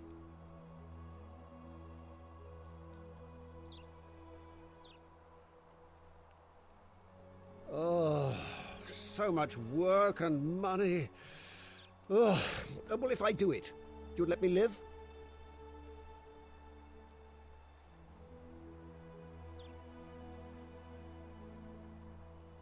Fine. Ruling this cesspit of a city would have been beneath me anyway.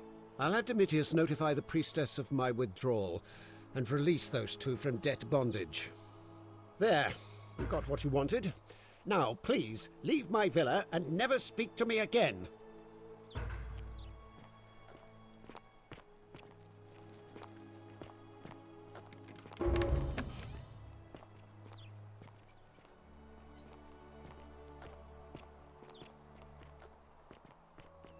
Domitius, are you listening?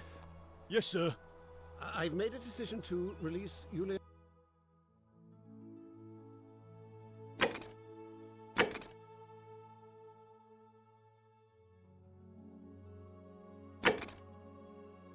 And Ulpius, and withdraw from the election. I want you to go and inform Equity.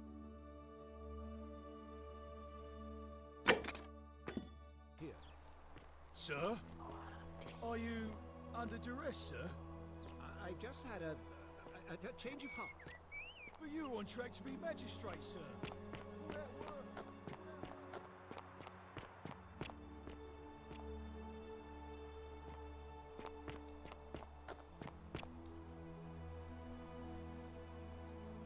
Name's Rufius. Better watch your... See you around.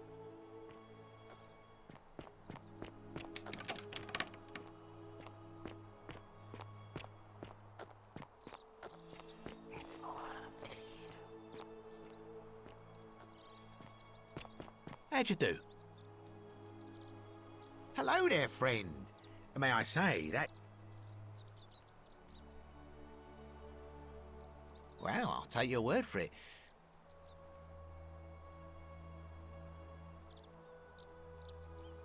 Oh well, let me know if you change your mind. Sentius, I suppose. Certainly. Very...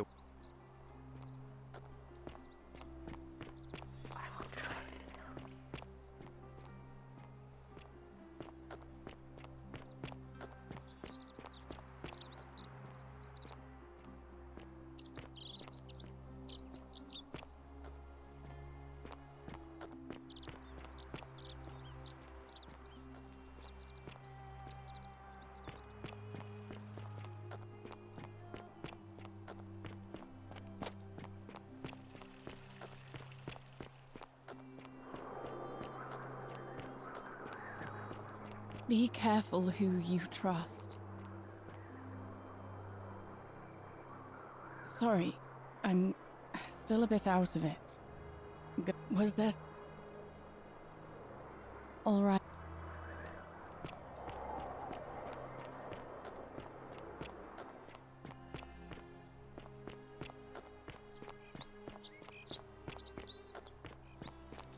I hope you're taking care of yourself.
Isn't the great temple majestic?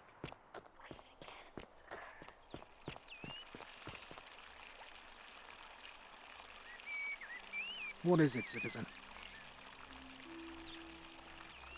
All right?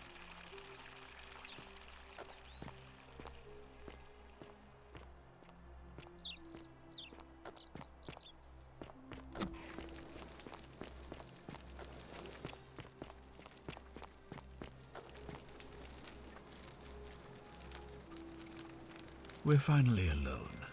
I assume you already... We have? I must... Is that about... Seen... I think... You mean to ask why I'm so... And I'm beginning to wonder...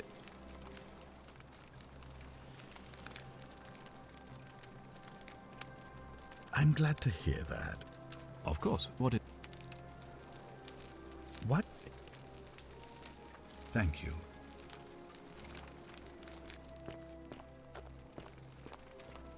If you're snooping around in my possessions, you're wasting your time.